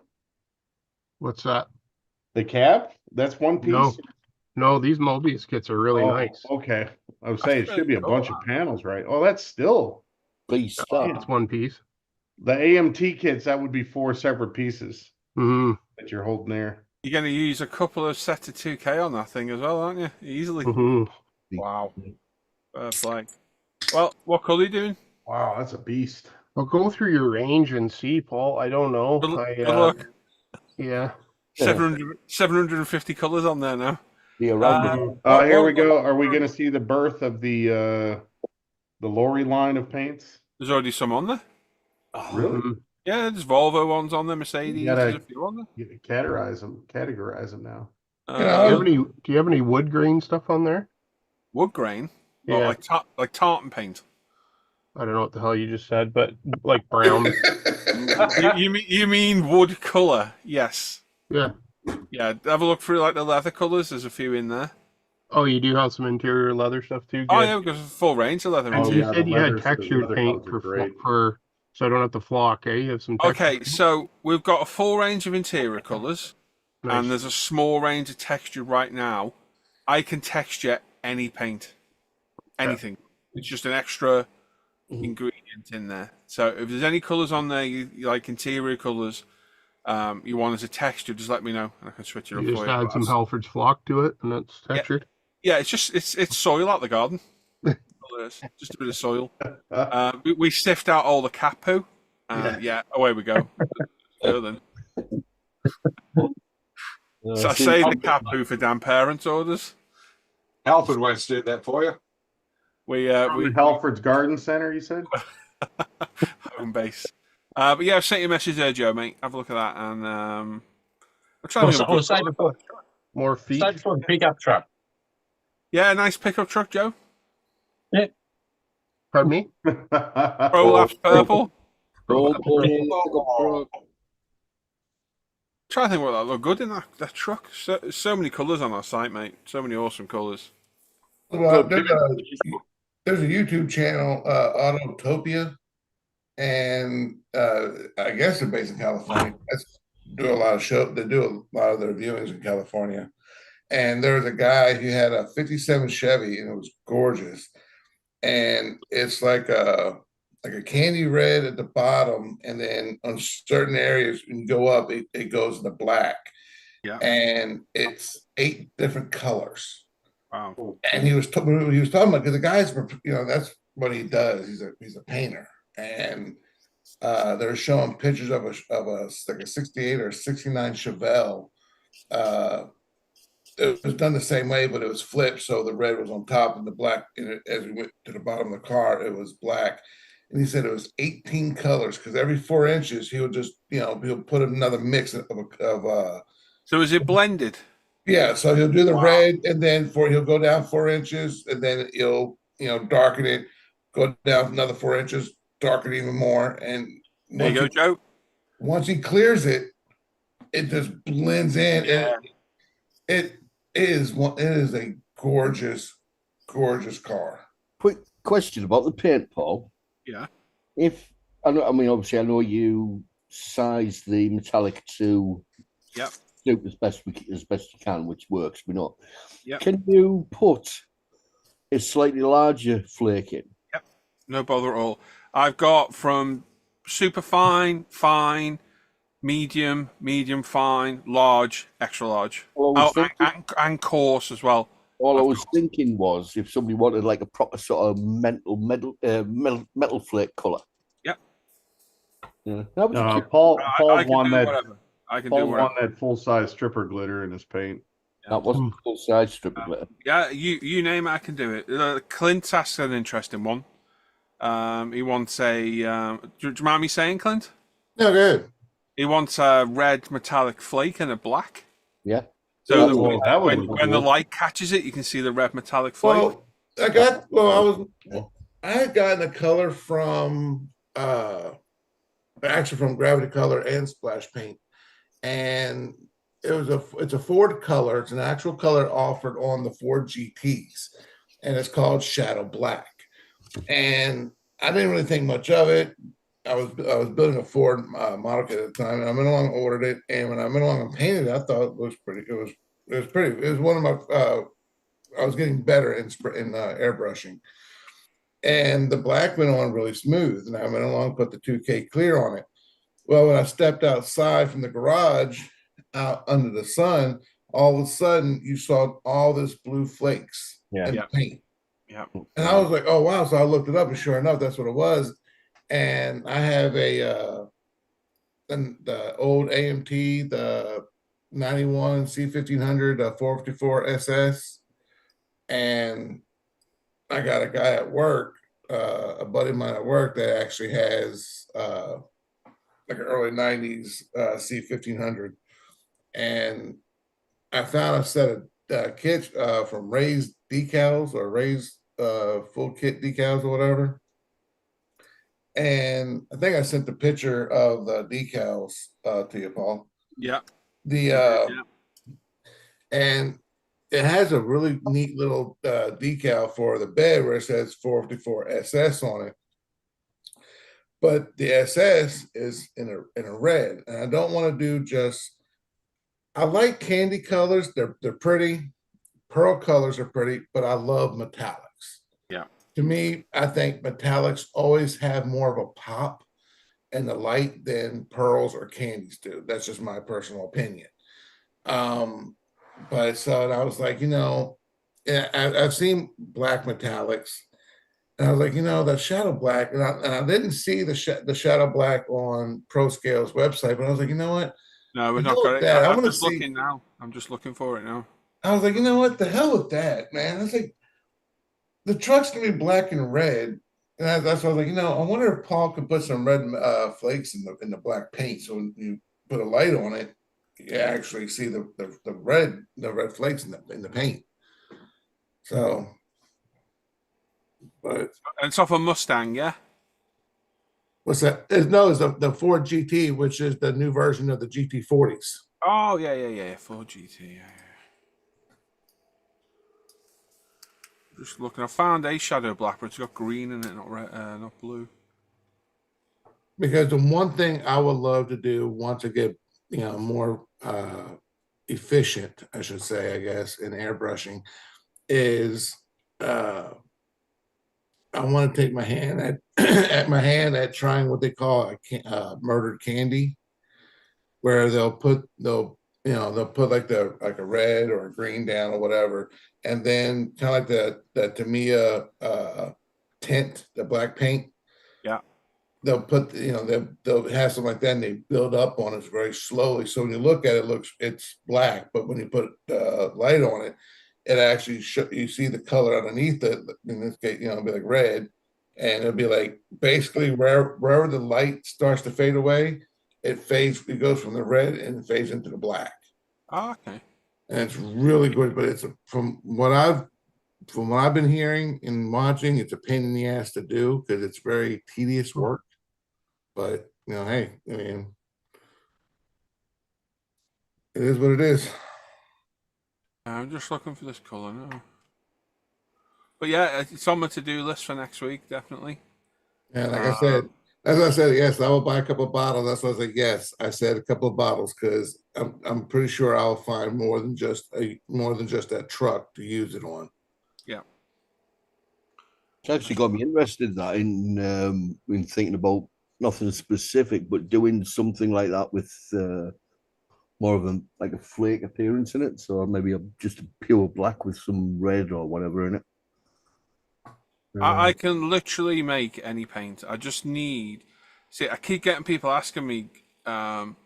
It's a hard thing to do. Like, can you make this color? And I get a picture, and that's really hard for me to try and figure out how to get that color because I've got no base. If I It's want, like, what Clint's asking me, I'll find that. Probably, I'll probably try and find that forward shadow, and I'll change the blue for red, Mhm. and that should get the same effect. I found a forward shadow black, but it's got green in it instead. So Well, I think that'll be my trial. I'll switch out the green for red. yeah. So I was thinking I'll like spray a few spoons with different quantities of the purlin. that's what I was thinking. I'll clear it and send you some pictures, Clint. So I'm give me excited about it. give me next week to have a muck around. That's fine. Mondays are always a bit of a nightmare because it's weekend catch up, so we're always really busy on a Monday and a Tuesday. But let me have a play around with it. I'll get some spoons painted up and see. I'm in no, like I said, like I said in my email, I'm in no rush. I got to finish off that Chevelle did that Astro Blue for. That's a nice color. Yeah. You know what? And that was the reason I picked it. When I was looking through all the reference paint samples, it was actually a very popular color for the 70 Chevelle. But if you go back and look at any diecast or Hot Wheels, 1/18 scale diecast, or any model kits, a lot of them, it's either like the reds, the blacks, the whites, the silvers. You have champagne gold, but you don't see, or you have marina blue, Yeah. but you don't see astro blue. Yeah. And I was like, you know what? I mean, as far as I know, I'm the only one that actually has a scaled version of that car painted astro blue. Yeah, I've never seen one. And so I was like, you know what? That's why I say, because last time I talked to you on a live chat, Paul, you said that you were saying the same thing. You can mix any paint. I'm like, if what drawn me to it is anybody else that sells paint, splash paints, for example, just because I'm using them, and I'm not putting shade on them. I like them, but they're regular paints, which is the same size as what Paul offers, is $8.99. That's here in the States before tax and shipping and all that. But if you want them to make a custom color, which they will, I've heard this complaint many times. it's $14.99. Yeah, that's expensive for the exact same But size. you got to buy bottle. 4 bottles worth is the problem. Was that? He also makes you buy 120 mils of it as well. So No, I had to double check the website because it wasn't even offering that. It was just offering this. Yeah, no, I've bought custom from him many times, and you have to buy 2 60 mil bottles from him. So it's basically buying 4 bottles of paint. What the hell are you gonna do with that? I know every time I've done a custom color, I end up throwing away 2 bottles worth. So and Paul's like, no, it's the same price. I'm like, sold. But I didn't want to just order. Oh, can I have a sparkling silver? I wanted to do something that was really cool and something that would have been unique and special. And it'd be extra blue. And I like playing around with this because I've not tried to do that before, so it's interesting to see what we can do. But with regards to those metallic flakes, Paul, if you look at my sparkling candy base, that is the biggest pigment we've got, and that is the pigment in our carbon ceramic paint for the brakes. Right. If you've ever sprayed that or you've got it, have a look at that, and that's how big the flake is. And that's because in carbon ceramic brakes, you can see that massive kind of fleck in them. Yes. But yeah, I can do anything. I can mix them because the metallics, they never just have one size of flaking. They have multiple sizes. Okay. Always. If it's a metallic paint, it's usually got 2 or 3 different sizes. And not only have I got all those different sizes, I've got different colors and types of metallic. So I've got silver dollar, shimmer, shine, all different types that shine differently, that show differently under light. I about must paint, have right? alone 25 or 30 bottles of metallic pigment alone. Good God. All different types. Sorry to interrupt me. I think Andy Collis is trying to get him, but he's not getting in the right place.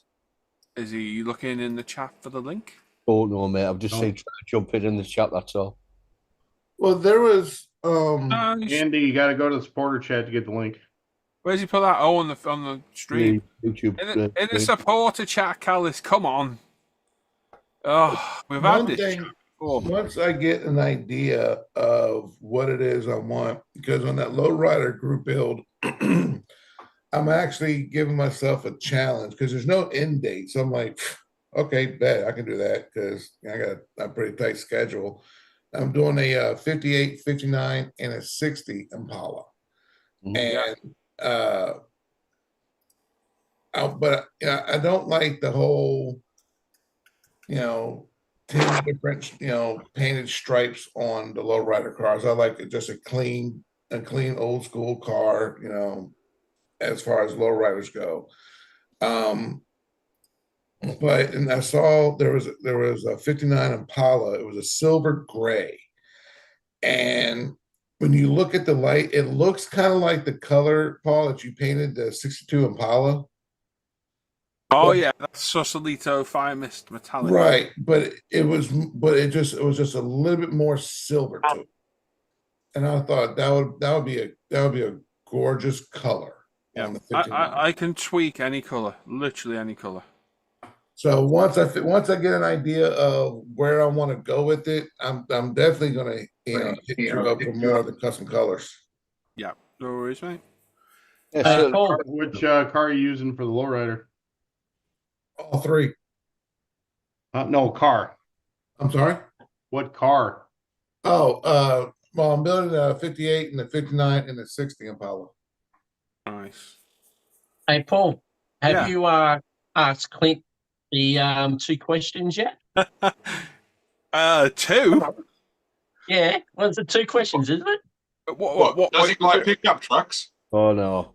Oh, we No, can't no, do no, that to him. no. What, you want to know his stripper name? Yeah. Oh, okay. That invites long. So, Clint, this is a game we play in here, and I don't know if we've ever done this before, but it's one of two things. It's either PC, what's your stripper name, or non-PC, what's your porn star name. So, if your first name is the name of your first pet, and your surname is your mother's maiden name. So, for example, Oh hell no! I'm not playing this. yes, we are. Yes, we are, Dan. So mine is Nipper Woolly because I had a gerbil called Nipper, and my mum's maiden name is Woolly. So mine's not very good. Whereas Gary's stripper name is Midnight Schlong. What? Yeah, No way. it is. No Seriously. way. So Clint, what would your stripper name be? So it's the name. So it's The name of your first pet is your first name, right? and your mother's maiden name is your second. Bagpipe Jackson. Oh my God. That might be the winner right there. What was it? Bagpipe what? Bagpipe Jackson. Oh my God, that's the best one. So that might That's have going to be a been new a nice character in song. the next Magic Mike movie. Oh my God, I can imagine them in a tartan skirt. Holy shit. Hey, founders. Bagpipe Jackson. Oh, that's funny. Brilliant. That. Gary, I think that might have beaten yours. Yeah. I think they should team up. Right down, pair up. What's yours? Oh, I'm not going there. Yes, you are. Everybody else does it. Come on. Too close to No. Come on. Go there, get on with it. Bear Buck. I know. I like that one better. That's way too close to Bear Back. Oh my Jesus Christ, that's epic. Luke's in the chat saying mine's really messed up. Come on then, Luke, what is it? And hello, Andy. Good morning, boys. Did you find a link in the chat? Yeah, I found the link. It just kept taking me just to the YouTube like if I The just wrong link. Oh yeah, well it'll be the one above that then, Andy. That's the link to join the Hangout. A link to join the Hangouts at the top, and a link to the live streams below it. God, I don't know these old people. Cue up the Hey. meme of the old lady checking her email. it's early. It's early. I want the one of the old lady saying "what." W-U-T. Andy, what was your stripper name? I have no idea. Your first pet's name and your mother's maiden name. He's thinking about it. Thinking back to 1864. You're like, Yeah. Yeah. Oh dear me. Well, no, it doesn't sound very good. So yeah, it does. Come on, come on. Neither did mine. I know Gary sounded pretty professional, but Gary's his Midnight Slong, and Clint's is Bagpipe Jackson. yeah, mine's Baron Moore. So Baron Moore. Oh my God, he's horrific. What was yours, Dan? Dan, what was yours? Bear Buck. Bear Buck. Luke's in the chat saying, "Is his hammy large?"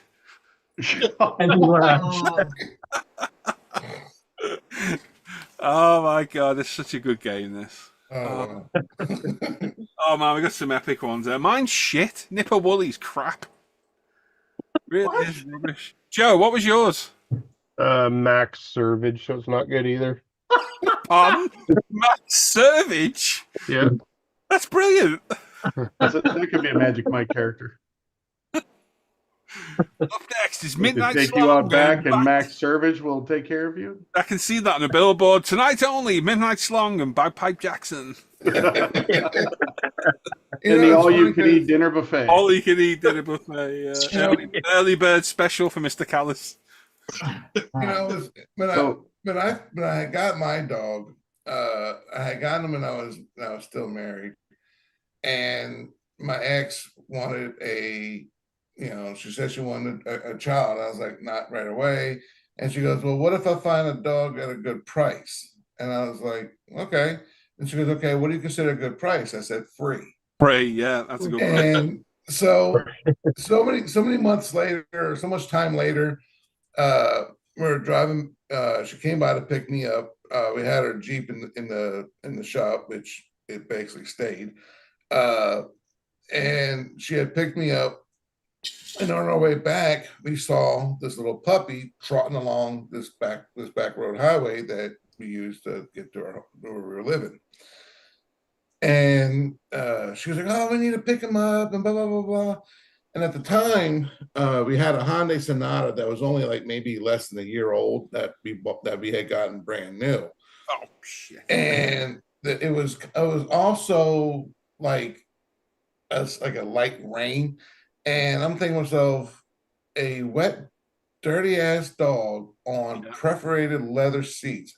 Hell to the no. I didn't tell her that. And I was like, okay, well, we got to go to the store first. So what we'll do is we'll go to the store. We'll come back. If he's here, we'll pick him up.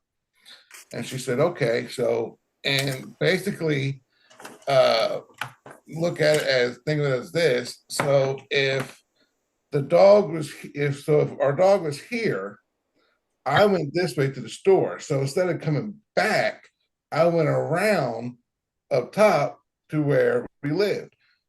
And she's calling me every name in the book. Some things I had to look up in the dictionary. And so she's calling me all kinds of names.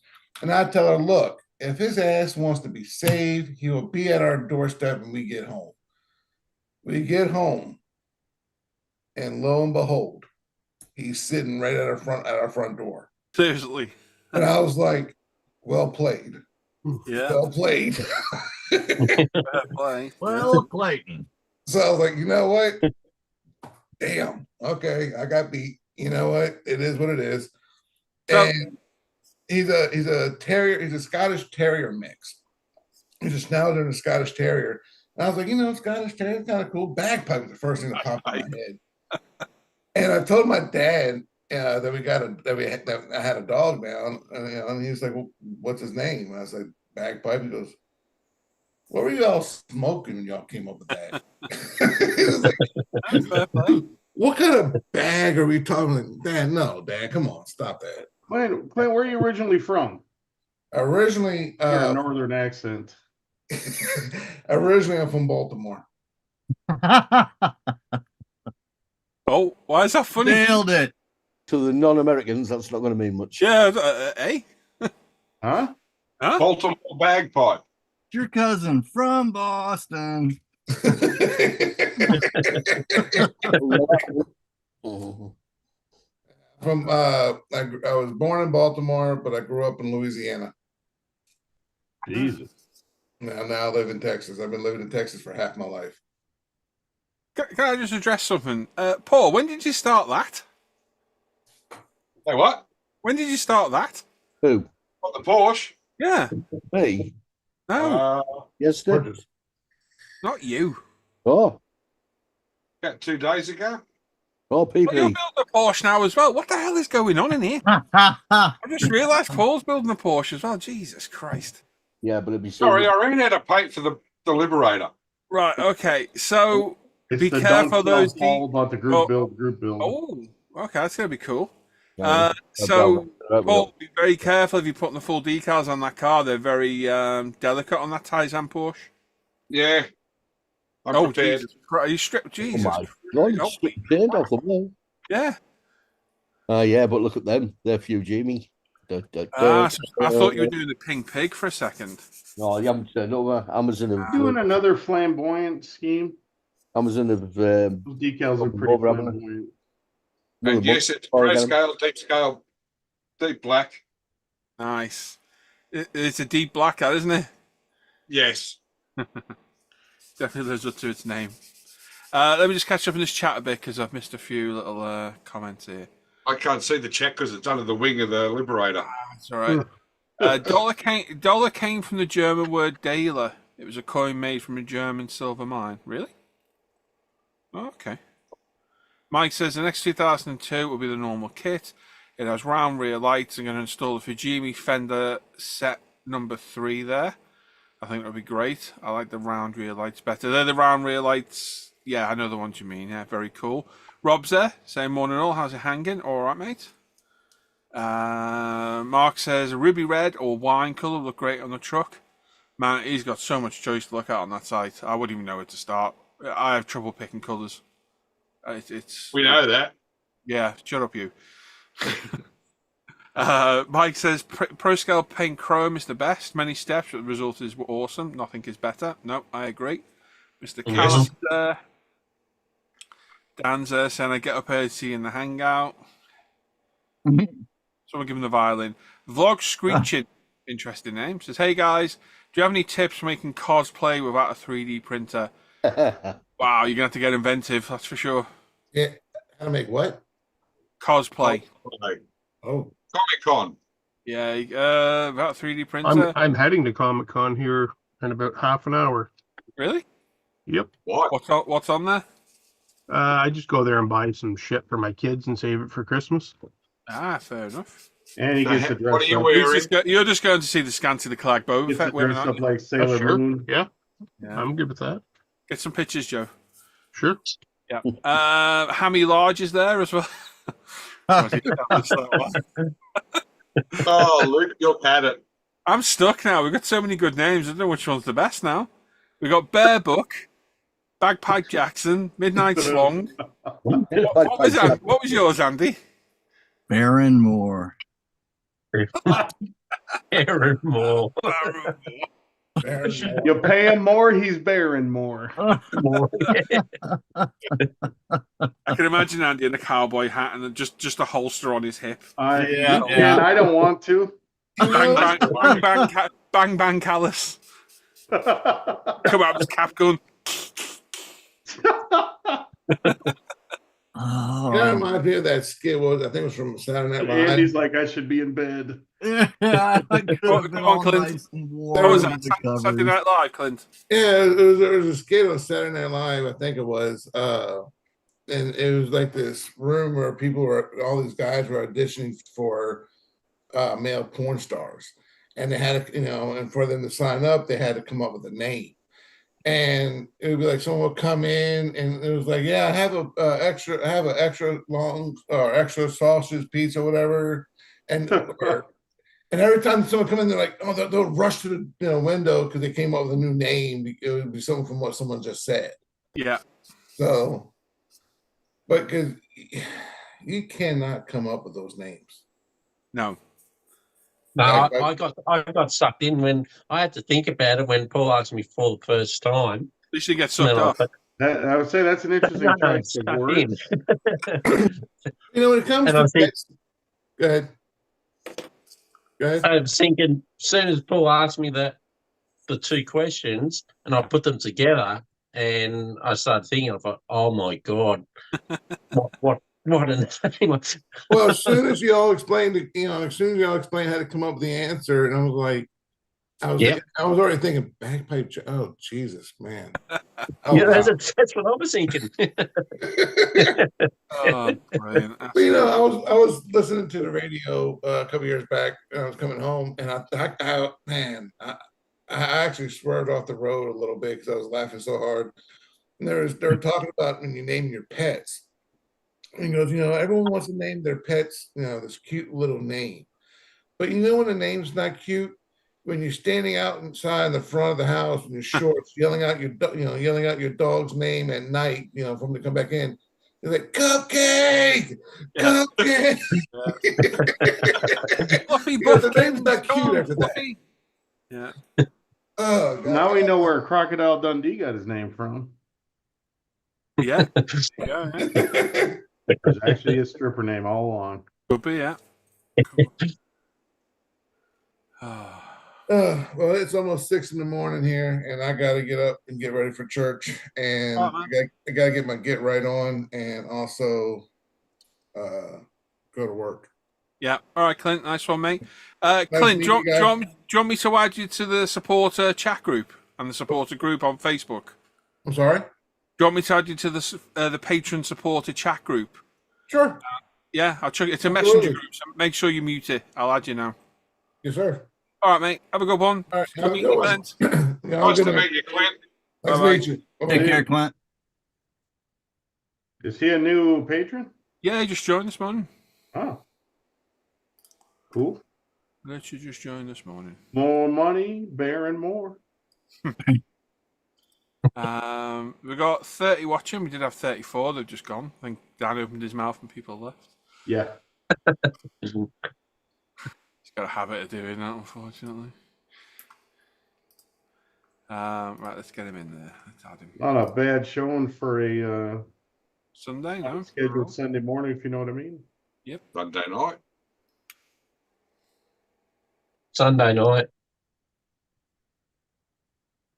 So do you want me to send a note to your boss, Gary? I'm actually thinking of ringing and saying not coming in tomorrow. I'm actually thinking of it. But if you could do Yeah, that for me, let Paul, Paul that'd be call great. him. He's like, yeah, I Yeah, saw I'll call him. him. Yeah, pretty. He's got the shit. It's Gary's dad. He's caught something last night at the club. It's shit everywhere.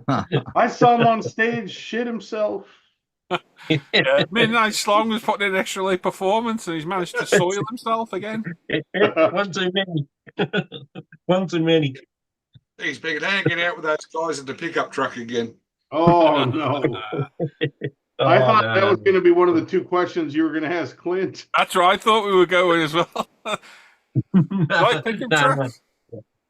No, not the pickup truck. Trucks and electric surgery in the back of a pickup truck. Yes. Yes. Or, No, he's got a good name. Oh, yeah. Mark's was Rusty Gilk. I forgot Oh, about my God. Jesus. that. another one on the go. What? Oh, yeah, the Scooby-Doo. Yes, Yeah. I remember. Well, the paint arrived, so I had to start it. Well, only fair, isn't it? Yeah. That's a nice colour, that, isn't it? Yeah, I'm going to buy another paint rack.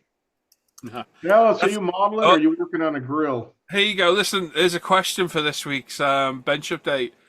It's mainly for you ballers, really, I suppose. Who's got the most ProScale paint? Oh shit.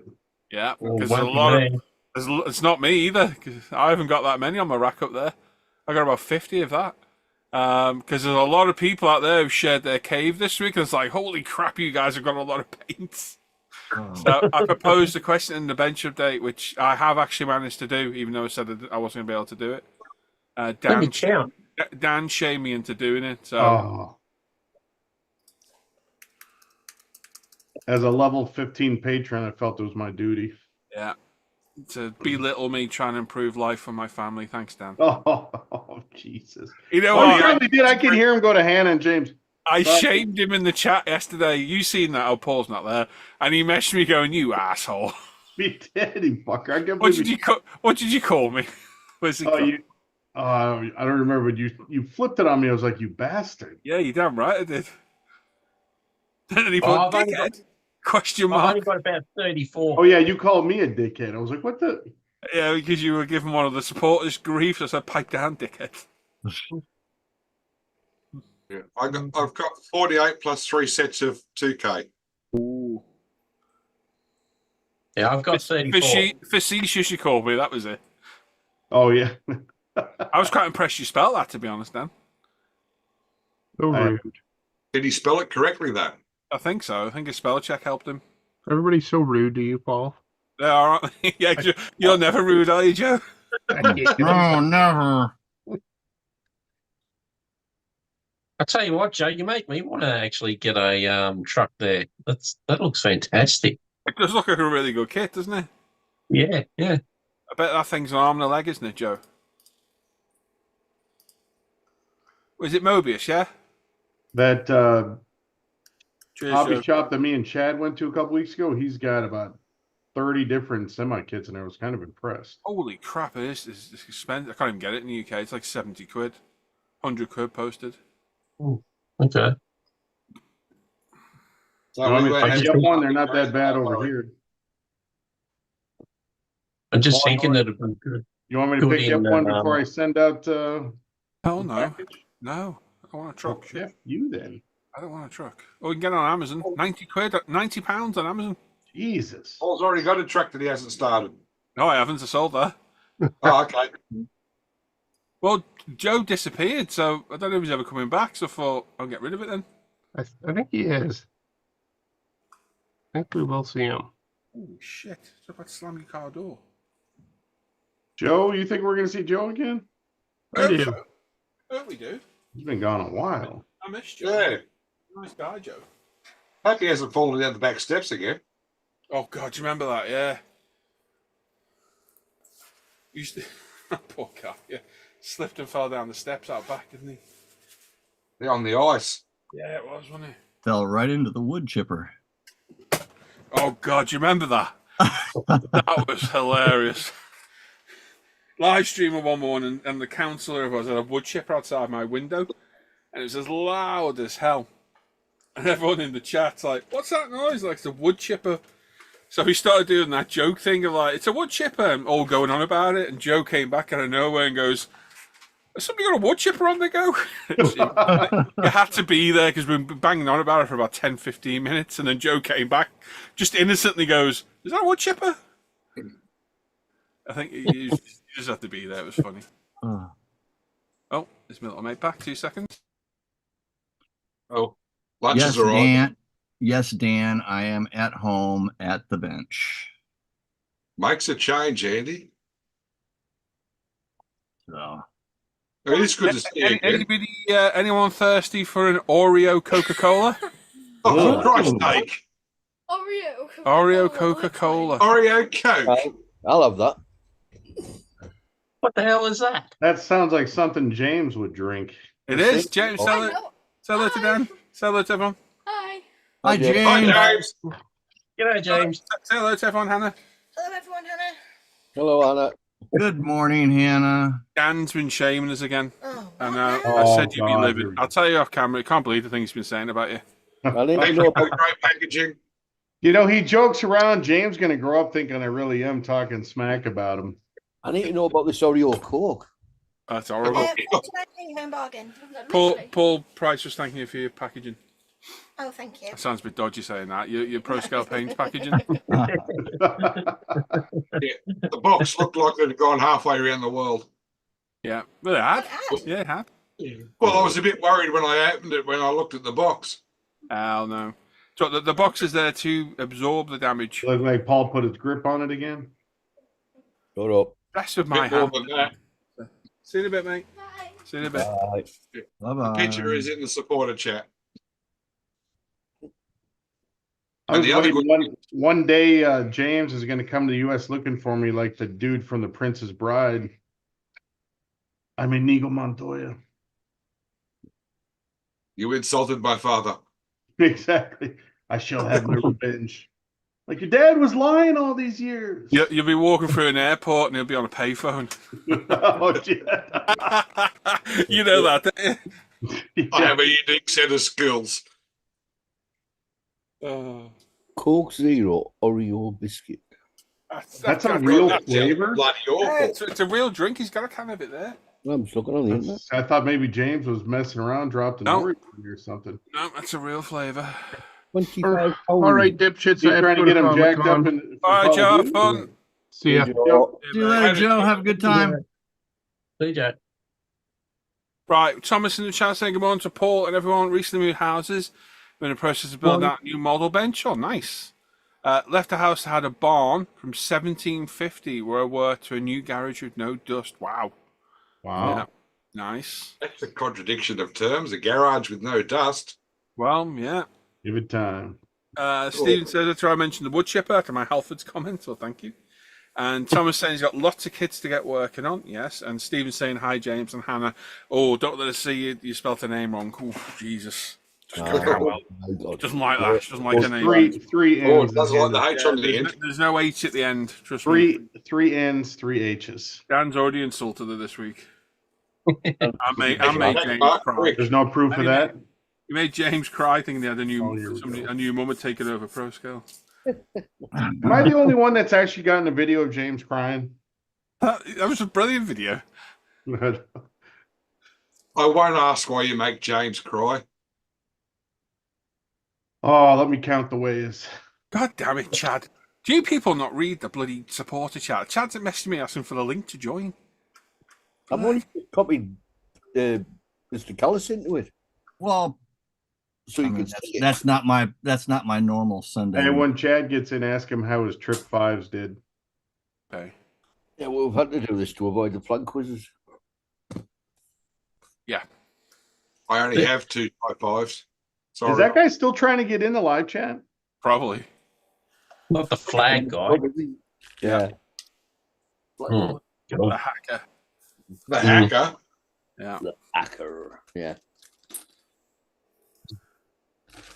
I remember the last time the Bible bashers tried to get in. It cost Oh me. my, that was entertainment for the whole day. That was What was great. that? But ages ago, and in fact, it was on my birthday on a morning live stream. I used to stream every day. We got invaded by a trio of Bible bash. religious folk. I'll say it PC, and they were in there preaching. And I was like, "This is a sin." Blah blah blah. And in the end of it, after talking to me for 10-15 minutes, I made one of them wish me happy birthday. And I was saying, I'll repent my sins if you buy me a coffee. I bought him a coffee. Yeah, no, he didn't. They didn't do it. He was like, I don't have any money. I was like, well, I can't repent my sins, can I? You're going to make me a sinner. Yeah, they were in there raging at me, and within about 15 minutes, I had one of them wishing me happy birthday. You should have sent him the video.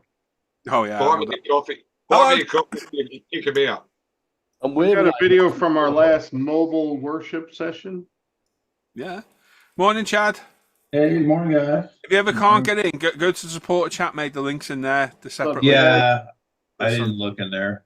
So Dan says it was like taking candy off a baby yesterday, apparently. Oh, yeah. He said apparently you play cards like an old woman. He said something like that. Yeah, he got me in one hand pretty Must have good. been got you embarrassing on going pretty home with. Jesus. Must have been embarrassing going home with no clothes. Yeah, well, I showed up with no pants, so. Apparently, at one point, Dan ran out of money and put the Tesla keys on the table, and nobody had honor it. They're like, no, it's no good here. Yeah. Terry yeah. Turner's painted his 57 Bel Air in bright yellow. Yeah, it looks good as well. Looks very good. Mr. Price, have you heard the company called Hatchet? Hatchet, yes. Yep. How bad do we get screwed down here when it comes to models that Hatchet have released the Mad Max Interceptor? It's only available in the UK and somewhere else. They're not releasing it here down in Australia. In the hell? place it would sell best. I Isn't don't it? really. In the one area that really car would care. sell the most, they don't release it. Yeah. That's cool. Yeah. What's that die cast? That's the 118 die cast. Oh, nice. Cool. The one What was that released based on? get released in from Hatchet, I think it's a 1/8 scale, and it's got the siren that lights up blue. Yeah. All the lights come on and stuff like that. But when I went to It's- go and find out, It's the Duck's Guts, Max. What? Yeah. How was that based on? Falcon? XB Falcon XB. Coupe. Yeah. Yep. Australian. Otherwise in the United States known as a Torino. No. Mhm. Totally different car, Andy. Okay. It's an Australian only car. Yeah, no, Yeah. I know. XB. XB. Yeah. XB. Yeah. Yeah. And it's an Australian movie, an Australian car, and we get shafted that it's not released here in Australia. Andy, what are you working on? Yeah. How much it cost to get it down here? I don't know. I know Bilge is paying what, $2,500 for the Lancaster. Jesus Christ. Right. That's Andy, you doing released paint stuff monthly. there? What was that, Paul? What are you working on there? I am working on a differential right now I thought you might. for our RC car. Everything I have at the moment is full on ready for paint. Oh, yeah. I don't have anything assembly wise, so I would rather sit here and do this and instead of Oh. have my face in the spray Oh, booth. helmet. Yeah, I don't care what you work on. Yeah. So Stephen's sit here off. and- Stephen. Right. Yeah, as long as you're happy, Hey. mate. You're not at work. That's the important thing. that's the important thing. I understand it. First day, well, actually, I will have Gary to go sat there. He can't wait to get to work. Yeah. Counting down the hours, thinking, man, I can't wait. Go to work Yeah, I and can't spread the wait. love with your coworkers, right? Yeah, I remember work. That was 4 years ago. Mm. Yeah, some Thor, please. I'm working right now. Thank you. I wish I didn't Oh, what remember a it. biscuit! On a Dr. Pepper. Mm. He's a pepper. You are a pepper. Yeah, but I was bleeding when I heard that XB won't be released here in Australia. Just smack in the face. Yeah. How long ago was that? What, Mad It's Max? only No, not Mad Max. When they Hatchet came out with brought that it kit. out. Probably about a month ago, I reckon. So there's another company that's got that kit then. That's Australian based. Really? Yeah, parts box, resin kit of it. Yeah, I'm not sure. I just know there's another model of that particular car because it was I got it would have been about a year ago maybe that it was released. Is it die cast? No, it's a kit. It's a Right. model kit. Okay.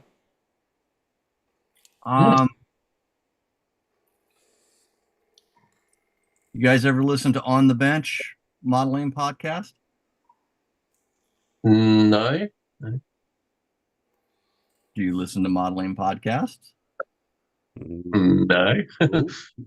So the very first modeling podcast was called On the Bench, and it is the hosts of the podcast are based in Australia. Oh, okay. And I can't think of his name. I can't think of his name at the moment. He's known as the Podfather. He started it for models. Hang on. The Midnight Podfather. Song? The Podfather. Oh, Yeah. that's a brilliant name. Yeah. It's a great podcast. They're Australian. It's called On the Bench.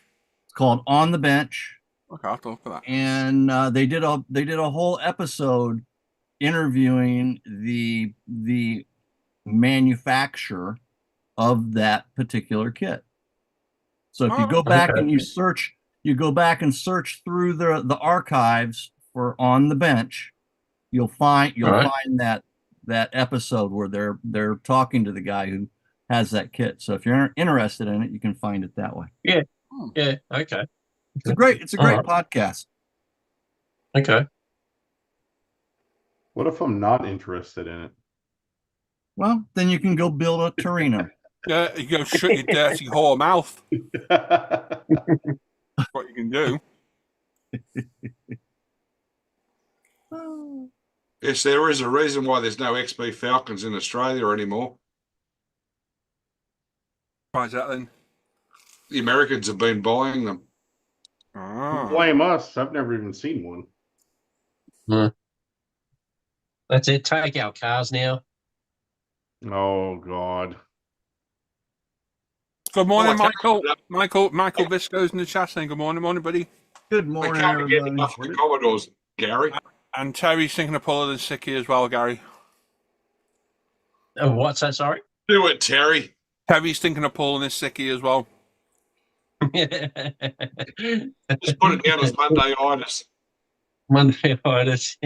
Is that like a slang term for doing something naughty with an ill person? No, taking the day off. Taking the day off, yeah. Yeah, it's an Australian institution. Mark is saying Cavalier Models had a resin kit released a few years ago. Pulling a sickie's got a whole different meaning over here. Oh, yeah. What you do in clubs is your own thing.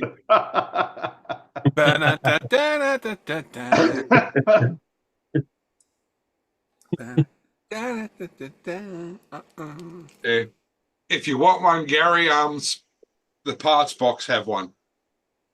Parts box. Yeah, it's a resin company from South Australia. It's a curbside kit, and it's sold on B&A, or you go direct to their website. Okay. All right. All right, there we go. Two polished up, ready to go. Nice. Yeah, they look pretty. Trim paint. Rob Sutto's in the chat saying another thumbs up from the bench. It's a good listen.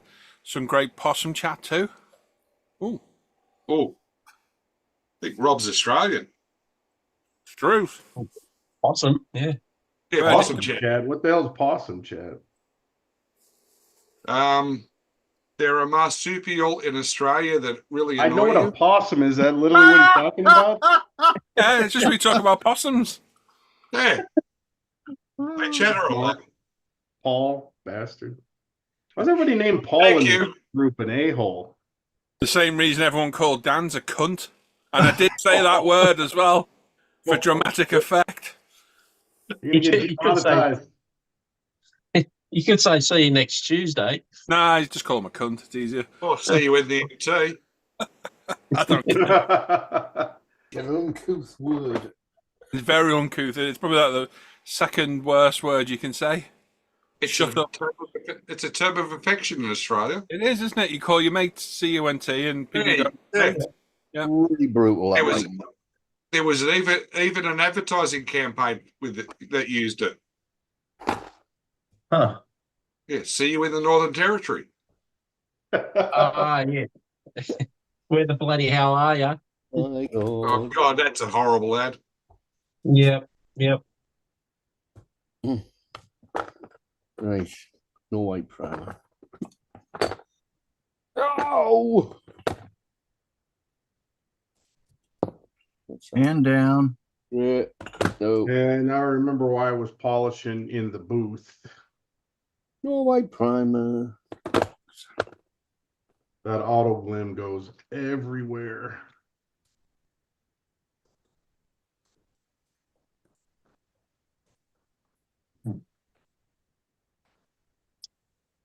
little too much glim. I finally- We've got a good morning in the chat from I'm going to guess, Chinese viewer.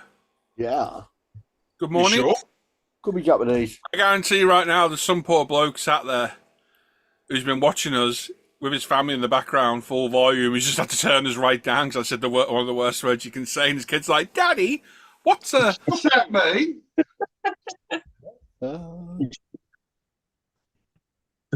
Yeah, Mark, Ian is one of the podcast hosts, and then you also have Julian Hosmer.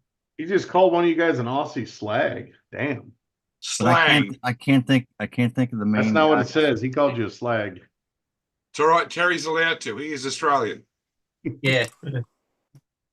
Isn't a slag like a derogatory term for a uncouth woman? Yeah. Only if you're married to her. It was Japanese. It was Japanese, and it's good morning. So good morning to whoever you are. I just said that. He said good morning. I translated it myself. Yeah, of course. I did. I translated it. You can right click and translate using. What? You can Can we tell say Terry's English? English. You can tell Terry's Australian because he can't spell in English.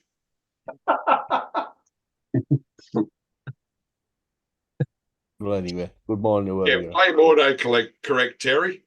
So, Chad's Oh, gone. leave it in chat. So, as soon as I talk to Chad, he buggers off. In what? What I bought? No, then go away. Robin's things.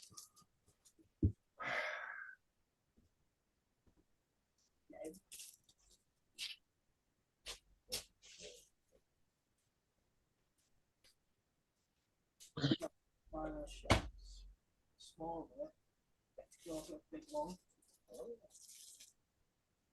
Hey, you have a big one? So, Chad, Yes, sir. is Dan invited back or is he banned? He's actually invited back because he gave him the money, all the money, but Yeah. it's it was it was. Did he manage to kind of inadvertently insult any of your friends like he tends to do in here? He was on good behavior. Really? Jesus. Mm-hmm. That Yeah, had it was Jason all right. to do with it.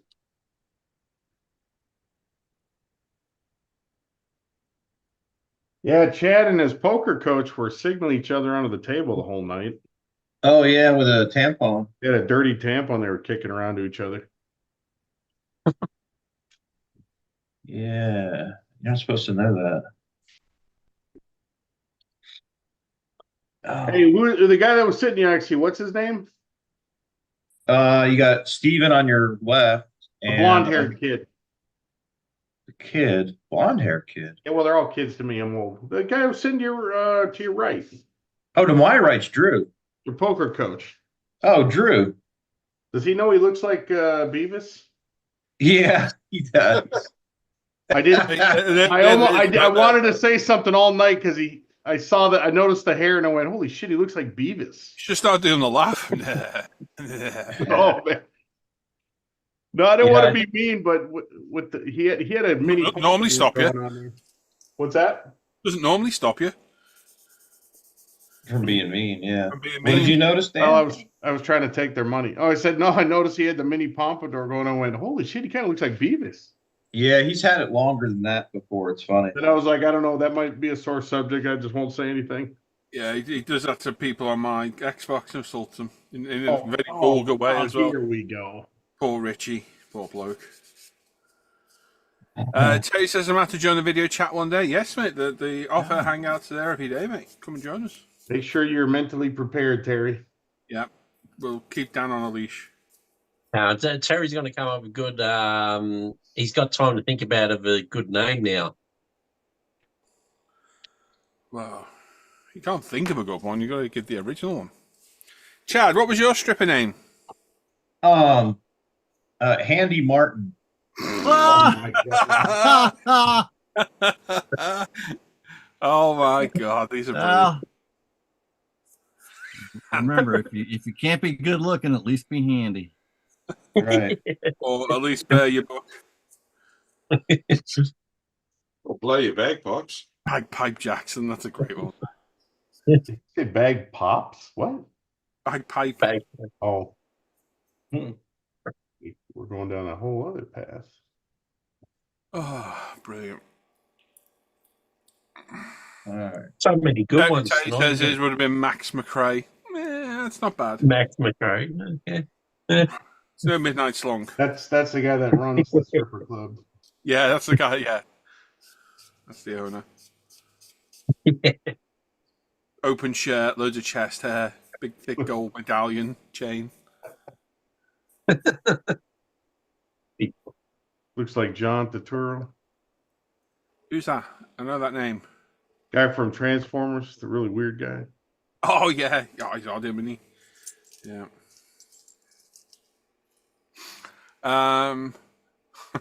Steve says, "Man would be Ben Campbell." Oh, yeah. Ben Campbell. Any relation to Ben Dover? Send over.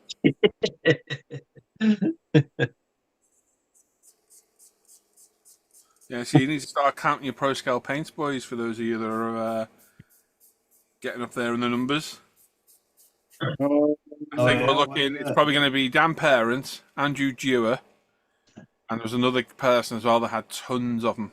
Zach is looking like he's up there too. Yeah, Zach had a few. Yeah, he did. Not counting the ones I gave away recently, I'm like at 120. Really? That says 104 there, Dan. What's that? Well, that's my 4 racks, and then I got a whole other rack over here with loose bottles. I did have about 100. I got 4 racks at 26, and then I got a box over here with a bunch. Yeah, I did have about 100, but I got rid of all the half-empty ones. Yeah, I just threw out a bunch too. Yeah. I want that purple you just did. A purple stud. Yeah, every that's a good time I purple, get a ProScale order, he comes up with a new color. Yep.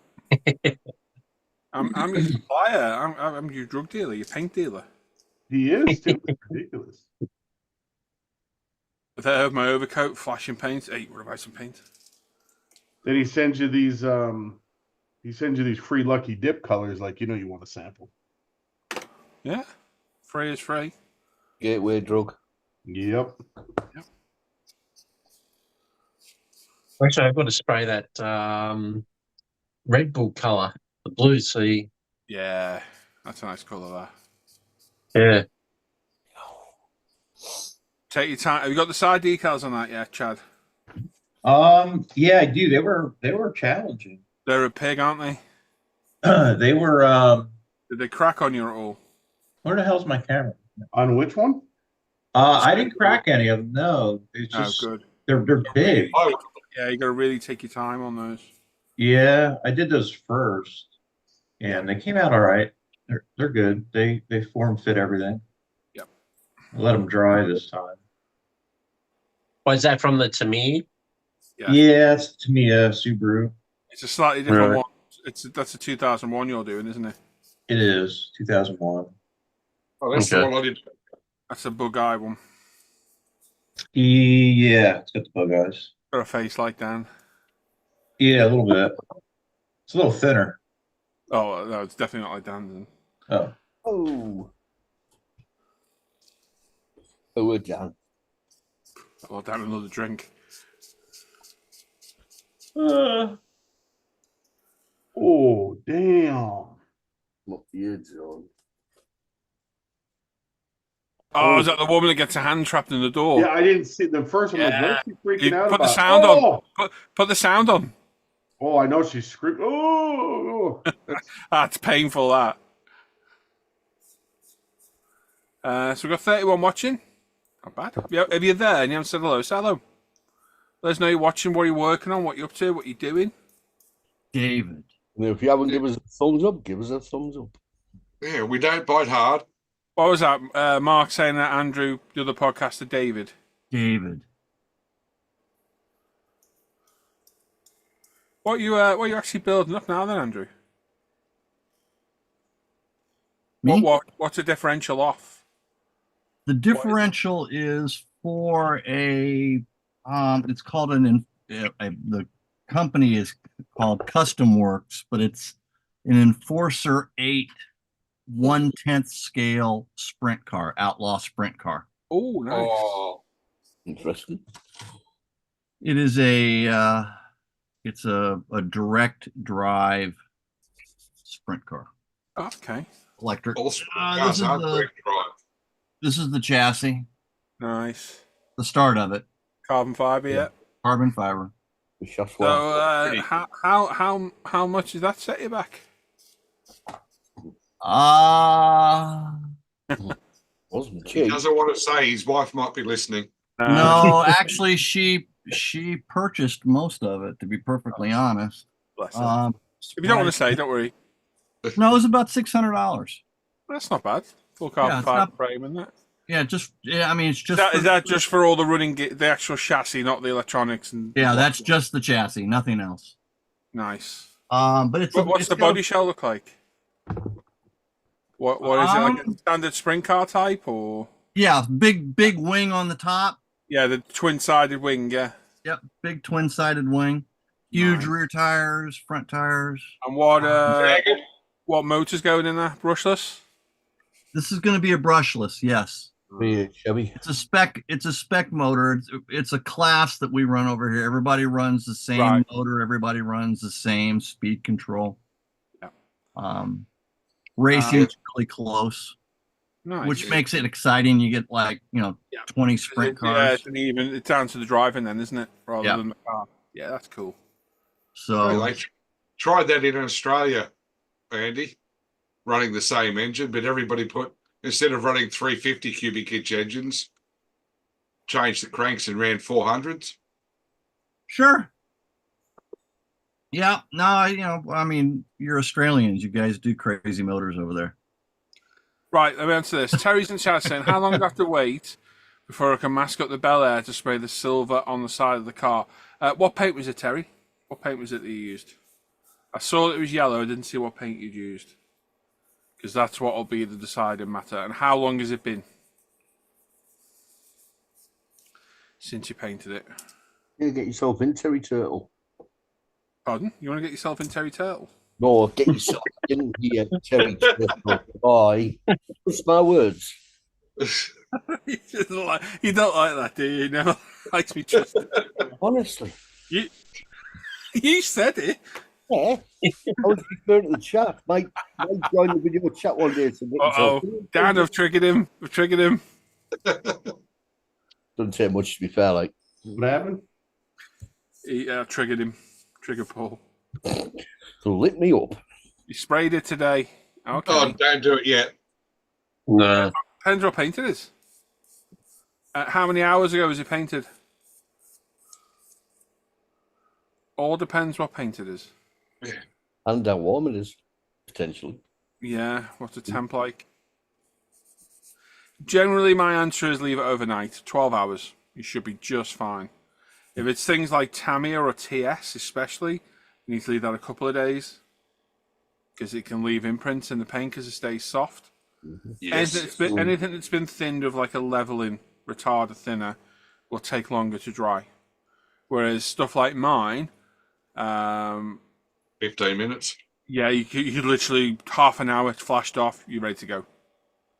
But I would still leave it at least 6 hours myself. Good question underneath there. It's just Yeah, I know, just seen that. Right, what's the best way to fill fine gaps? Too small for epoxy putty and Tamiya white putty. Well, I'll go in with super glue. Yeah. Yeah, well, that's what you told me, Paul. Yeah, now, I've always been an advocate of super glue because there was no filler out there that didn't shrink. Yeah. So I always struggled with any of those fillers from Tamiya, Mr. Hobby, Perfect Plastic Putty, Vallejo. They all shrink until Dan, and it props kills me. Dan introduced me to Tamiya's epoxy putty, and it is amazing stuff. The two parts. That stuff Dan's got there on camera. There you go. Absolutely amazing. I had little tiny gaps on the side of this Lamborghini where those vents attached there, and they were minuscule gaps, and I used that epoxy putty on it. Let it dry for 8 hours. Overnight's best. 12 hours is better. It sands back absolutely beautiful, and it works perfectly. So that would be my vote. It doesn't shrink. The problem is, yeah, it doesn't shrink. The problem with CA glue is, depending on where it is, if I'd used CA glue on there, the plastic will sand quicker than the CA because the CA is harder. So you stand a chance of reprofiling the part too much. So I guess it's problem dependent, isn't it? Problem dependent. Dan sent a gap filling glue, so CA glue, perfect. Depends where it is. It depends. If it's on an edge, I'll be very aware of using little tiny dimples or something. If you're in no rush at all, i.e. a week, make yourself some sprue goo. Yeah. Get half a bottle of Tammy Extra Thin and cut up all old sprue bits, drop it in, leave it a day or two to melt, mix it all up, and you've got a plastic putty that will dry like plastic, and that will fill everything. It works brilliant. The problem is it takes forever to dry. And it looks good as welds on a tank. Yes, very good. Well, so, with Terry's question with the yellow, when is he best off masking it up? If it's to me, when I sprayed this white, right, I left and I masked it up. I let it for at least 2 days before I masked it up. Yeah. You're putting a thinner in, let it dry longer. Because it's slowing the paint down from drying. So it takes longer to flash off. Tamiya TS is one of the worst ones for drying. It takes forever to properly dry. Yeah, about a week and a half. Say it again, mate. About a week and a half. It can do, yeah. It can take that long. Especially if you rattle canter on as well, because it's going on thicker. Yes, I have an F4 Phantom with a thumbprint on it. Yep. Yep. A week after I painted it. Yeah. I have an option for filling fine cracks or fine seams. You're going to say dental acrylic, aren't you? No, I'm not. Oh. No. Starbond black, medium thick CA. It's got a black label on it, so it doesn't want to show up. But this is Starbond, okay? Black, medium thick. And I can tilt it in the bottle, and it will kind of like molasses. It'll move around like molasses in the bottle. And then get yourself some Great Plains ProScale debonder. You got to get the Great Plains debonder. And then what you do is you just take a little bit of this CA, put it in a little, like a little cup or something, a little tiny cap or something, and then fill your seam. And then after it sets up, you can come back with a Q-tip, one of these, Tamiya Q-tips, soak it in the debonder, and you can wipe the Q-tip over the top of it, and it won't damage the plastic on either side of it, but it will remove the CA. I did the exact same thing on that wide body Mustang I did with the Iceman Collections body kit on. The blue one I did recently. Yep. Yeah. Which is probably going to be the next build going on to ISM, maybe. So that was resin body panels glued to the plastic. And what I did was I got Bob Smith's and used one of the precision tips. So I think I used the Bob Smith purple, this one, with one of these precision tips. And I filled right into the gaps. Right? And then, as Andy said, I grabbed some of the Bob Smith's debonder. And I wetted a cotton bud Q-tip. And I ran it along the edge. And it took off all the excess CA glue. Yep. And almost left that seam perfectly filled. Yep. Absolutely perfect. Doesn't work in all situations. I mean, some seams are bigger than others, but for really you've small also things. got to be able to make sure both sides are the same height. Yeah. So you can get the perfect smooth. It worked really, really well. I even did where I did the side, because on that wide body Mustang, I only wanted the tops to be bonded, actually, what's the word? Blended into the surface. The sides I wasn't bothered about. So on the sides, I glued them and then sprayed kicker on them. And obviously that left a bit of excess glue on the body. And again, I got this on it and it wiped off the excess glue. It worked really well. This stuff is awesome. And if you've got a 2K body and get CA glue on it, this will take everything off dead quick. Have you got the different one there, Paul? Yeah, there's two different types of that putty. I don't really know what the difference is, but that one says smooth surface rather than quick set, isn't there? Something So like you've that. got smooth surface and I've got the quick. I don't know what the difference is. I don't know. But I'm Well, assuming I assume that one gives a smoother surface. Which Yeah. one is it? Which Just putty? Which putty is it?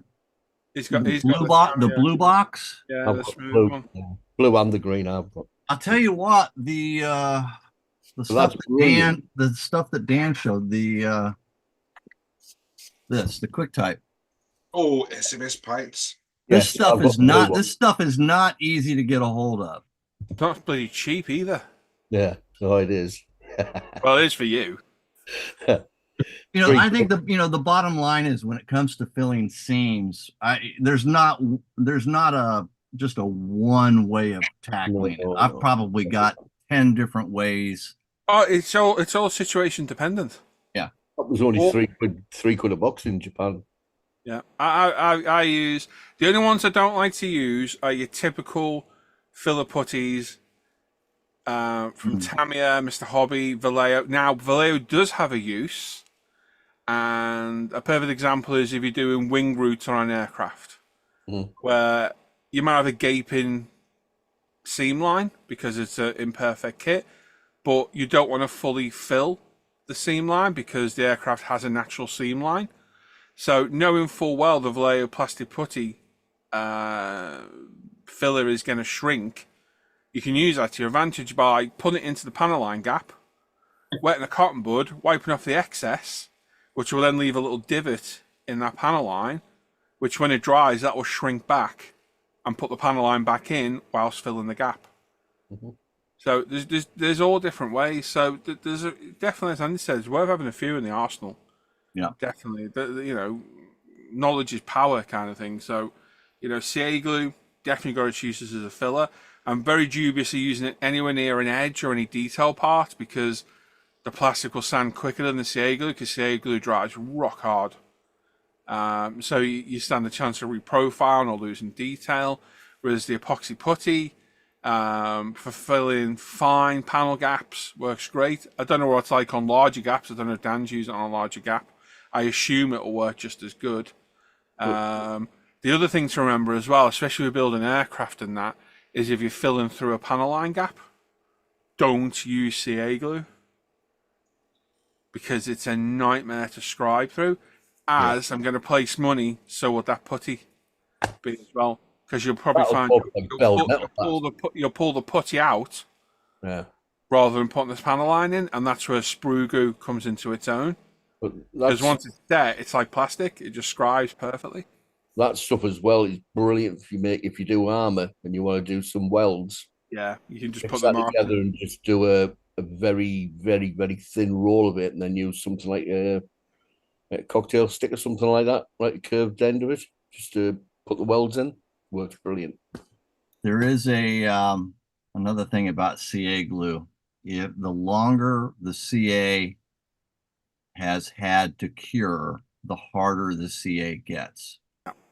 So if you're gonna use normal CA to fill a seam, it's better to sand it sooner rather than leave it a couple of days before you sand it, because it'll be even harder. A little tip I'll give you with CA glue as well, and you'll all have been there. You'll always get that one piece of a seam line that no matter how many times you fill it, that little divot just keeps appearing and reappearing and reappearing. So if you ever get that, scribe out that little divot so it's a bit bigger. Then get some of your CA glue kicker, put it in the divot, and then put your CA glue on top, and it'll instantly set, and you'll find that'll fill it in. Why didn't you give me that tip before I started my FW190? I gotta go seam. Oh, they're a pain in the arse, those ones. No matter what you do, you just can't get rid of it. Yeah, I walk in the cave here and I can hear that thing laughing at me. Or rescribe it again, put a little rescribe through it, put your kicker in there, and then put your CA glue on. Tends to work for me. Right, let me catch up in this chat. Right, Alex saying thank you for the tips. No worries, mate. Thomas saying, anyone have opinions on the OPHIR airbrush dry booth? I have not heard of that. I'm taking it's like a heat-based drying booth, is it? How much of a rush are you honestly in? Yeah, I've had this thought before, and I know Paul's used. Oh, what was it? You using a little oven, Paul? Was it? Yeah. And that worked well, didn't it? Yes. If you want to dry your paint quick, I mean, up to 60 degrees, you're good with a plastic body. The thing that gets me with this is how much of a rush are you in? I know I don't mean this. Exactly. I don't mean this in a stupid way, but if you think of it logically, so building a car model, which is probably what you're going to want a drying booth for, to dry your clears and that, is that if you work clever and do your body first, that can all dry while you're doing this. Yeah. And even at the speed I build, I will literally have maybe two or 3 days where I've got nothing to do. I'm ready to polish. So if you guys are doing enough time at the bench, how quick do you really need to accelerate that drying time? Again, I guess it's situational, isn't it, what you're doing? But I've had mixed results using a dehydrator before. I used it on just a standard car body with no decals, and that 2K was rock hard in an hour. And I mean, it couldn't put a mark in it. It was rock hard. Well, and yet, when I used it on a model with decals, it cracked all my decals because it dried the decals too quick, and they cracked. So I was like, I wrecked an 80 quid kit doing that. And it's that, that Audi I just rebuilt lately. It was that one when I first built it. I ruined it. 80 quid's worth down the drain just for trying to save a bit of time. And then when you look back, you're thinking, why am I trying to speed it up that much? So it depends on what you're using it for, Thomas, and if you think it's worth the money. I've never heard of that one, to be honest. I'm going to Google that. Anyone heard of that at all? No. I was wondering between differentiating between somebody saying dehydrating and somebody saying drying by heating. All a dehydrator does is blows warm air around. Right, okay. So with that booth there, Mr. Hobby makes one. They actually use a convector heater at the bottom. Right. So it just convects heat up through the booth. Whereas a dehydrator has a fan on the back, which is what you got to be careful of with 2K. I don't like to rush the process. I like to let it naturally. I like to let, my 2K is designed to dry naturally.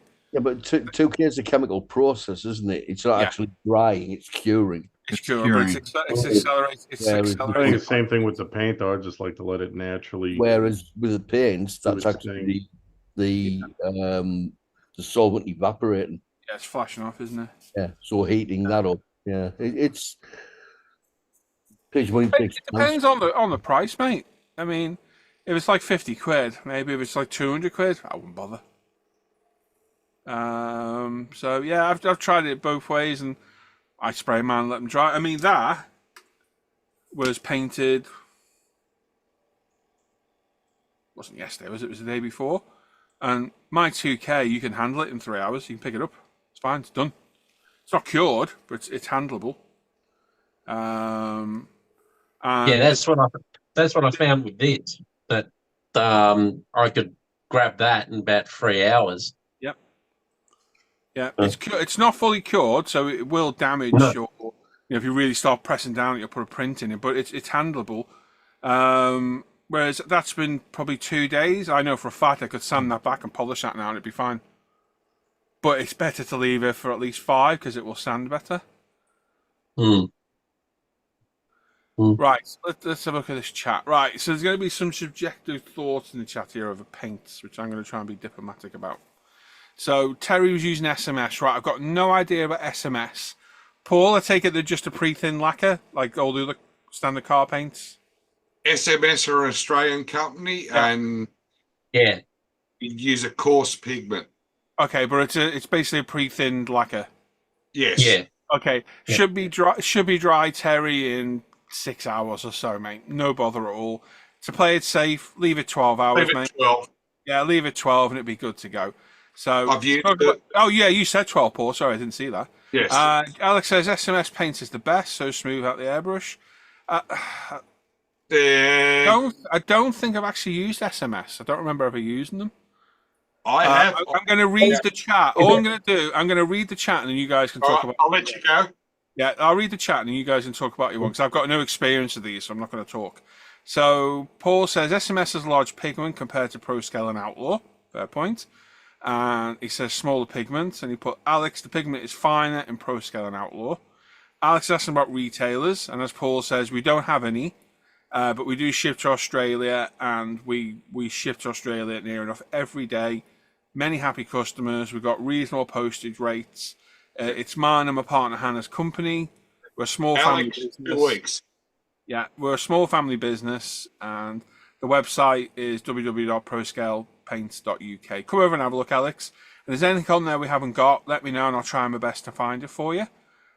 He said, yeah, I'll check them out. Literally found ProScale just the other day. Awesome. He's thanking Paul. Paul's saying he's used both, and they're great. And it says, Alex, model cars, ProScale, military outlaw. There you go, yeah. And Alex says, do you prefer them over SMS? I mean, SMS primer comes out thick. And then Paul put SMS are bad compared to ProScale. That's Paul's thoughts, and he's entitled to them. You'll probably find, I'm going to defend them a bit, because I'm going to guess their primers are microfiller as well. It's thick for a reason. Ours is thick for a reason. It's a microfiller primer. I'm talking on my behalf now, on my paint. Yeah. It's a microfiller primer. It's designed to infill imperfections on the body, so it does come out thicker than normal primers, which some people go with, some people don't. With ours, you can thin ours a bit more if you want to get it to wherever you want. And everyone's airbrush is different. Some people buy our primers and they spray it out of the bottle, no bothers. Other people message me and say, and I say just thin it a little bit, and they thin it and they're happy as Larry. So yeah, there you go. And so Larry is happy. Larry's very happy, very happy. So yeah, I can't comment on SMS because I don't think I've ever actually used a bottle of it. Oh, if I could comment on SMS, I've just before the ProScale chrome that I used the SMS chrome, and it is crap. Oops. Right? Because if you overspray that chrome, it instantly turns to sort of like an FX16, like an enamel. You flatten the chrome right out. It's too inconsistent. Yeah. Yeah. I hate to say, Jason may be watching, but Outlaw Chrome is good, but ProScale Chrome is better. I've used both. I'm going to chime in and say that I've used a lot of metallics, and I have never seen pigment as fine as what you guys are going to get through ProScale. Yes. Mm-hmm. Paul really, really has nailed it when it comes to the pigments in ProScale paints. They are just so scale and so fine. They're unbelievable. I'm just saying. You're going to have a hard time finding a smaller pigment than that. Not knocking SMS, but small pigment, go that. This is a combination of Outlaw and ProScale. God, that thing looks good. That's such a cool looking car. Yeah, that really is a 55 is such a hard kit to find. Especially in 16 scale. Yeah. Either that or Paul's got really small hands. No, it's 16 scale. That's what she said. Hey. That is a combination of ProScale and Outlaw. And I've still got my first ProScale car. Outlaw car, sorry. That was... Whoops, shit, nearly dropped it. That was my first ProScale car. Oh, I remember you building that one, yeah. That was 2 years ago. I know, it's crazy, isn't it? Yeah, and I got 35 cars after that. So much for a budget. Yeah. But yeah, that's what I can say from my experience in using SMS. The Chrome is not good No. in it's in the way that you spray. If you over spray, do one side and then do sort of like the other side on a 45-degree angle, and if you hit that side that you've already sprayed the first coat on, you got two different complexions. Yeah, the thing I like about the ProScale Chrome is you can seal it and it doesn't rub off. Once that's sealed in 2K, it's indestructible. You can flat and polish that up. Actually, that's what I was thinking of doing Yeah, with these. you can stand that back and polish it up with the sponges. It'll come out even better. I haven't tried polishing ProScale Chrome yet, but I will get round to it. Well, you've seen the demon I finished the other week. Yeah, the orange one, the Dodge Demon I did. Oh yeah. Right, so I had chrome bumpers on that, and I'll be honest, I wanted it off my bench. So when I was doing the chrome system, I did the black primer, the 2K, the chrome. I didn't seal it, I didn't 2K it, and I still managed to get it all in the body and polish it all up without losing any of the chrome. Yeah, really? Well, that's okay. 5 it's done with ProScale Chrome. Yep, I didn't seal it, and the chrome still looked great. Didn't seal it. So you can handle my chrome to a degree, even unsealed.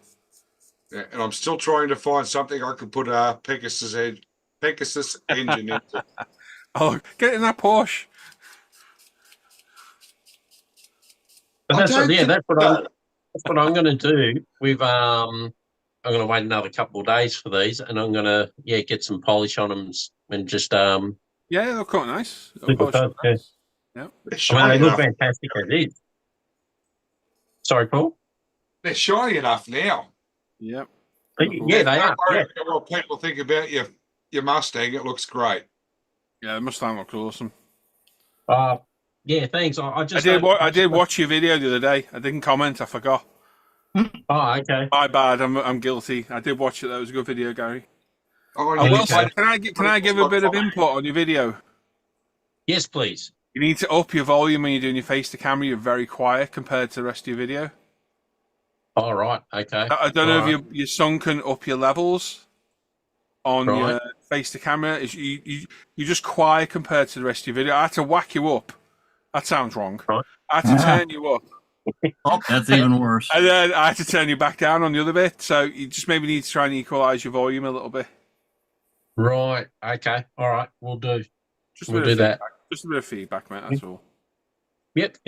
Yeah. I watched that the other day. It looked really good. Yeah, I'm just hoping I don't go over the top with it. It'll be fine. It'll be fine. I don't know if we've scared Alex off here. He's gone quiet. You still with us, Alex? Terry's gone. He's BRB, either that or he's burping. Chad, you're very quiet. You all right? Oh, yeah, I just got some coffee. Oh. Yeah, Dan wore me out yesterday. Oh, I bet he did. Yeah. Still 27 watching. Hey, Dan, you find that supercharger? Yes, sir. Is he muted? He is, yeah. Oh, yeah. That spoiler alert, that might have been me. Pretty good impression. Alex is in the chat saying, Gary and Paul, are you building any Mustangs for the ACT SMS in November? Sorry, Paul. Sorry, Alex, mate. I timed that wrong, didn't I? He said, and for the other guys, are any shows coming up? Shows in the UK, the big one's Telford in November. I have no interest in shows. I never really have. I went to Telford every year for like 8-9 years. Never put anything in show. Never really interests me. In the UK, I don't know what to say for you guys. The UK shows are not really marketed towards car modelers. It's all armor and they're all aircraft. Yeah, it's just not the best as a modeler. And now I don't go as a part of UMP. I can't afford to stay there. Well, I could afford. I can't justify the cost of, 200-300 quid for a hotel room. 100 quid for food and drink. I can't even get drunk. I'm not allowed to drink anymore, so that ruined all the fun of going as well. I've got no interest in shows whatsoever, but obviously I appreciate seeing pictures. Mark put some pictures of that show in the supporter group the other week, and I had a good look through that on the supporter bench update, and Jesus Christ, there was some good work in there. How much does it cost for a stand at Telford? Unbelievable amount of money. If I remember right, for a single table that is 2 seats wide, you're looking at 700 quid. Oh my God. Really? Yeah. Oh. Yeah. That's off the top of my head, I remember. That's When been the big. when you start going bigger and getting like 4 tables, you're looking at a couple of grand. So that's why when people keep asking, and me and Hannah going, no, ProScale. And the problem is, the biggest problem I've got with taking ProScale to a show. Can't hit the paint, What can you? the hell? Where am I going to put all 700 cans of spray paint? Yeah. What are we going to do with them? No, but what paints do I take with me? Take the, If I only took one of each paint, how the hell am I going to get and display 750 bottles of paint? well, go van and take the setup. How could I do it? Well, I did think that. Yeah.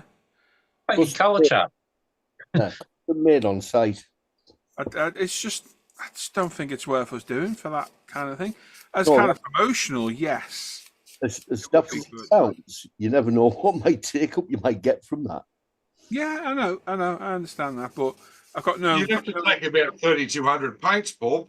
By the time you sold out the first lot, Yep. you'd have to get another 700 on the table. Yep. For the people waiting for the second lot. Yep. Then there's the people waiting for the third lot. Yep. It was bad enough when we had UMP, when we were going with UMP, taking thousands of bottles of washes and packaging sanders. I couldn't cope with it with paint. I don't think I could. So, me and Hannah have got no interest in going to a show at the minute. We're just concentrating on it. Telford is too far from Sydney. Yeah. We're, I've been to Telford, like I say, 8 years over the last 10 years. And, yeah, it was good. We had a good laugh and that. It was good. But I think my days of that are gone. I don't think I've got any interest in going.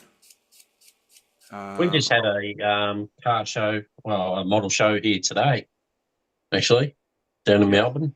Nice. Yeah. I didn't go because I was filming crew. No. Take a day And off. the mustang wasn't finished. Right, Michael's saying, what would be the best polish for Cratex Acrylics 450 clear? Is that just like a water-based clear, Michael? It's a water-based acrylic, yes. Okay. Jerry's back. Anything really, mate. Anything. You could go to like a dedicated compound system like Manzana or Skoll. Is it Skoll? I think it's Skoll, isn't it? You could use automotive polishes, like Maguire's or Autoglimp. You could use I use Maguire's. Novus. You could use Novus, which is a very mild polish. It was actually designed for polishing aircraft canopies. Yep. You could even go as far as just using toothpaste. I believe toothpaste is a very good mild polish. That's what I use. That's old school. What have we got, there? What's that one, Paul? It is a glass polish. Ah, okay. Plastic acrylic. Yeah. It's a polishing compound and a cutting compound. Well, the biggest game changer for me, and I know Mr. And it was the Zoom on polishing pads. Yeah, I was going to go there. I know Mr. GB's just tried these lately as well, and I avoided them for ages. Those polishing pads are absolute game changer. Oh yeah, absolutely. They speed everything up. They're so much more efficient, and it makes your paint look amazing. We sell them at ProScale, and yeah, they're epic. Hannah's hang on. Terry says Gary DD Collectibles have brought out a new LX Tirana A9X. Yes, I've seen that. Yep. If anyone wants to get Gary a nice Christmas present, Anything from DDA. Oh man, you love Hang it. on. I've got one here to upset Gary. Oh, there we go. Hannah says, I can't even imagine prepping for Telford again. Oh, hell no. No, thank you. I'd rather just run a model show offer for the weekend. Yep. So everyone can be included worldwide. Yep, that's what we decided, me and Hannah. Sounds like a good plan. Yeah, it's. Oh, there we go. Yep. Oh, nice. What scale's that? That is 1/18. I was going to say it looks big, aren't you? Yeah. Look, I think I'll Upset Gary Oh, more. no. I have two of No, them no, no, sitting. no, no, no. I've actually sold two of them. The HQ Q1, and he's given me the parts back to Chrome. So I sell them, but I can't still get rid of them. I think because Gary's feeling a bit crook. Yeah. See, like my use of the Aussie word there. Do you like that? Yeah, crook. I reckon we should all band together as a group and buy Gary a present of a nice DDA model. No. I'm feeling better now. What's your address, better all of a Gary? sudden. I'm going to work. I'm fine. What's your address, Gary? I'll go on the BNA site now. You can have those DDA models. Yes. They're not my cup of tea. No. They're definitely not my cup. Look, that's the reason why I love doing these are the exhausts, and DDA are molded. Yes, DDA are die-cast kits converted to plastic. Yeah. Sounds like a recipe for disaster. They look all right when they're made, though. They look okay. Gary's looked awesome. They come up great. Yeah. Yeah, it comes up good, but it's like with the DDA models, you want to do them very, very good, and it's like it's 90% there, but the 10% is the molded exhaust and the molded seat belts in the seat. It's terrible. Yeah, I hate that. Can't stand that. Right, Michael. Number one, if you're not familiar with my videos, have a watch of some of my videos on the channel, because you'll pick up loads of tips, like what Andy's just said there, and my favourite tip as well. So panel lines, getting the polished dust and residue out of there. Toothbrush works absolutely brilliant. An airbrush loaded with water works even better. I keep forgetting about that one. Yeah, jet wash them out and then dry it off. Works best. If you watch my videos, there's a lot of good tips in the videos. I am redoing the Subaru build series I did years ago in the new series. It's slowly being released to my patron. That is literally step by step, and it'll explain all things like that in there. But yeah, have a look through some of the channel and you'll find.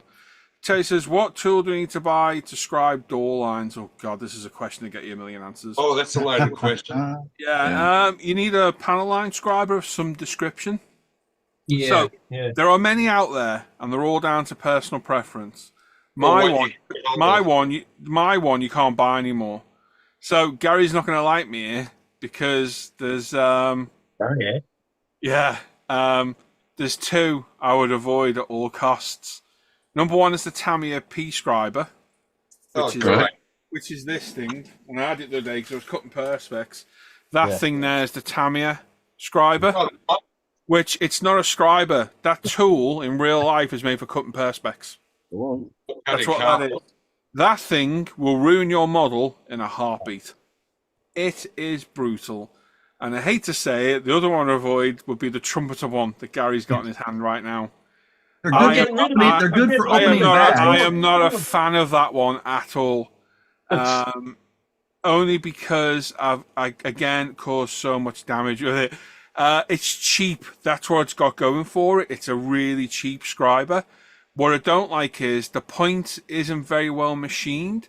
So if you've got access to any machinery or you're good with a file, I think you could repurpose that tool quite well. But yes, we are still waffling on, Joe. I've had so many different scribers. The best one I have ever used, and I bang on about these all the time, and you cannot get them anymore, are the Holly ones. These things are amazing. You got fingertip control because you hold it between your fingers like that. It's so accurate and it's shaped absolutely perfect.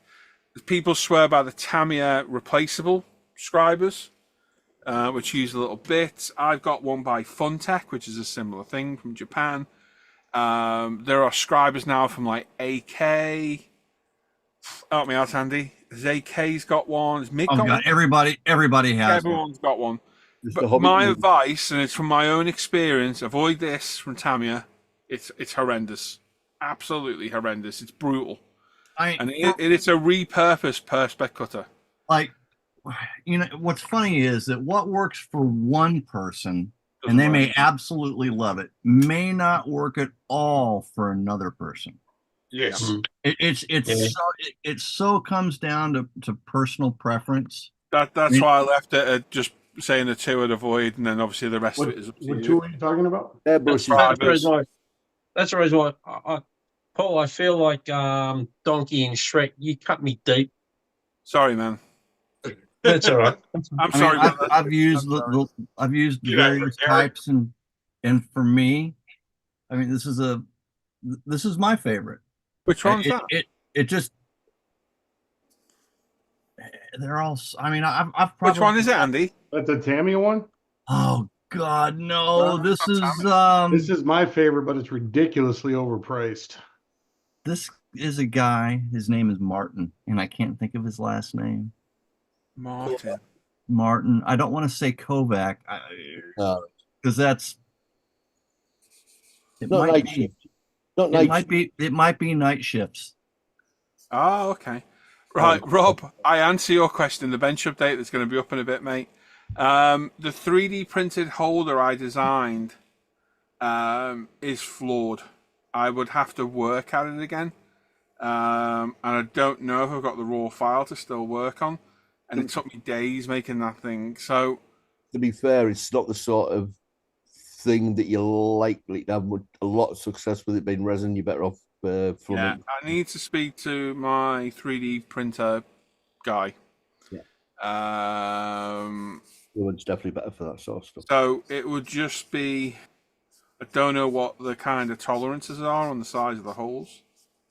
I'd have to speak to him. I'll address that today. Robert, read your comment on the bench update. You don't know what its hole can tolerate? Say it again. You don't know what its holes can tolerate? Exactly. Bit like you. Yeah. Alex bought the GSI Creos from Japan. Don't know where you can find it online, but the tip is replaceable, different sizes. There's so many of them now out there. And it is, as Andy said, some people don't get on. You know, Gary might get on with that trumpeter one fine. I couldn't get on with it. Just couldn't get on with it. Well, to tell the truth with this trumpeter one, it's the only one that I've tried. So, well, I didn't even buy this. My son brought it, so I've pinched it off him. I hope he's not looking for it. Hope he's not watching. It's a different Gary. This isn't your dad. Knocks This him out. midnight's long. Yeah. Andy Martin. So, but you are right, Paul, in this that it's you can lose a bit of control with it. Yeah, I must admit. it's just not a very well machined tip. I think if you repurpose that with a file or a machine, you know, you could get it on a cutter of some sort and sharpen it and make it a bit more. Probably need to I grind it. think it'd be quite a good tool. I just don't think it's finished very well, which is what the problem is. You probably need. I use a metal scriber from when I did my apprenticeship. There you go. What'd you say, Paul? Sorry. You Tease. probably need to grind it. It'll be hard. I think it just needs a proper finishing on the teeth. I think that's all it is. And also, I'll be honest, it was one of the first scribers I used when I was probably a bit more inexperienced. So that might be why I didn't get on with it as much. But that Tamiya P scriber, avoid that thing. It's horrendous. It is horrendous. That is Alpha's Perspex cutter, because Alpha makes Tamiya cutting tools. And literally, I resized some display cases today and used it because you scribe a line and snap the plastic. That's what it's for. As a precision tool, it's useless. It's absolutely crap. BP, what were you saying there about your scriber when you were an apprentice? Wasn't the little Eclipse one, was it? No, I use a scriber that I used to use as an apprentice. Okay. As a bit machinist, I use a metal scriber. Yeah. That's what I'm saying. Was it the little Eclipse one with the screw out tip, the one that tips that came out? Yes, it has three different tips. A curved one and a bent one. Sounds like the woman off Total Recall. What's the difference between a curved tip and a bent tip? Bent tip is good for pulling out O-rings. Oh, there's so many jokes there. I don't keep my mouth shut. I would say depends on what know. hand you like to use, isn't it? Just the tip. Just a tip. I promise. Okay. I just dropped it. Oh. That's the bent tip. Yep.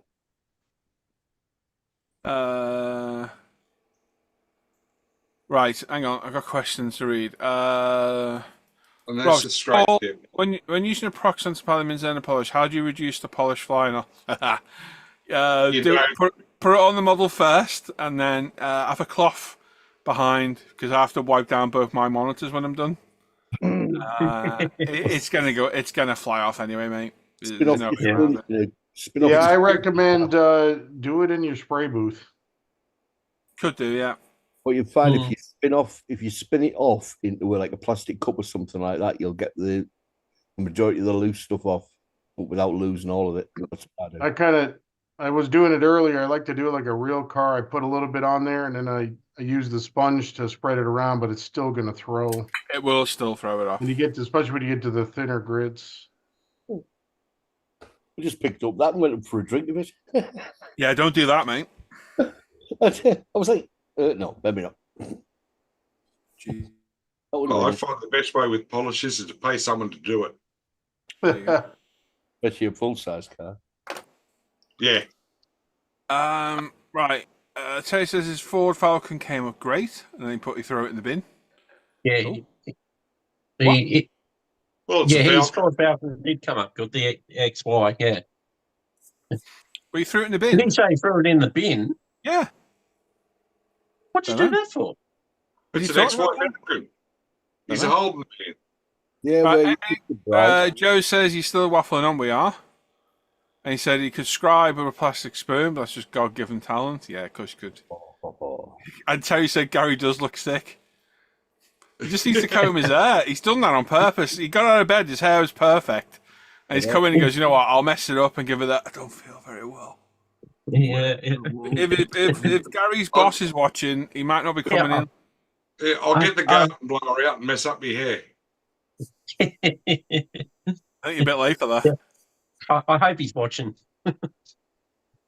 Terry, why'd you throw that XY out for? Hopefully I didn't put you off. Right, Mark says, "By me all still here." We are, Mark. Where are you? Yeah, that's the point. Yeah, where are you, slacker? Rob says, "When polishing now, wear an apron, gloves, and a full face respirator." Yeah, fair play. And Michael says, "We're using a fresh 11 hobby knife backwards." Oh, I tried that. Too thick is the problem. It works good, but brave. Back in the day, that was like the only tool you had for scribing. Yeah, but that's needle and too thick, though. I mean, you can even get dental tools.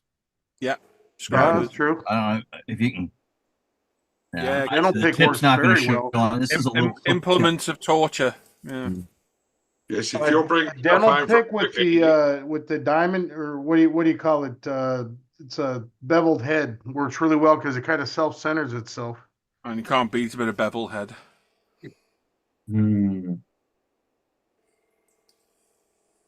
don't know what I did with mine, but that was a really good scribe tool. Oh, Mark still got vertigo, no model on Xbox for a week. Ah, that's shit, mate.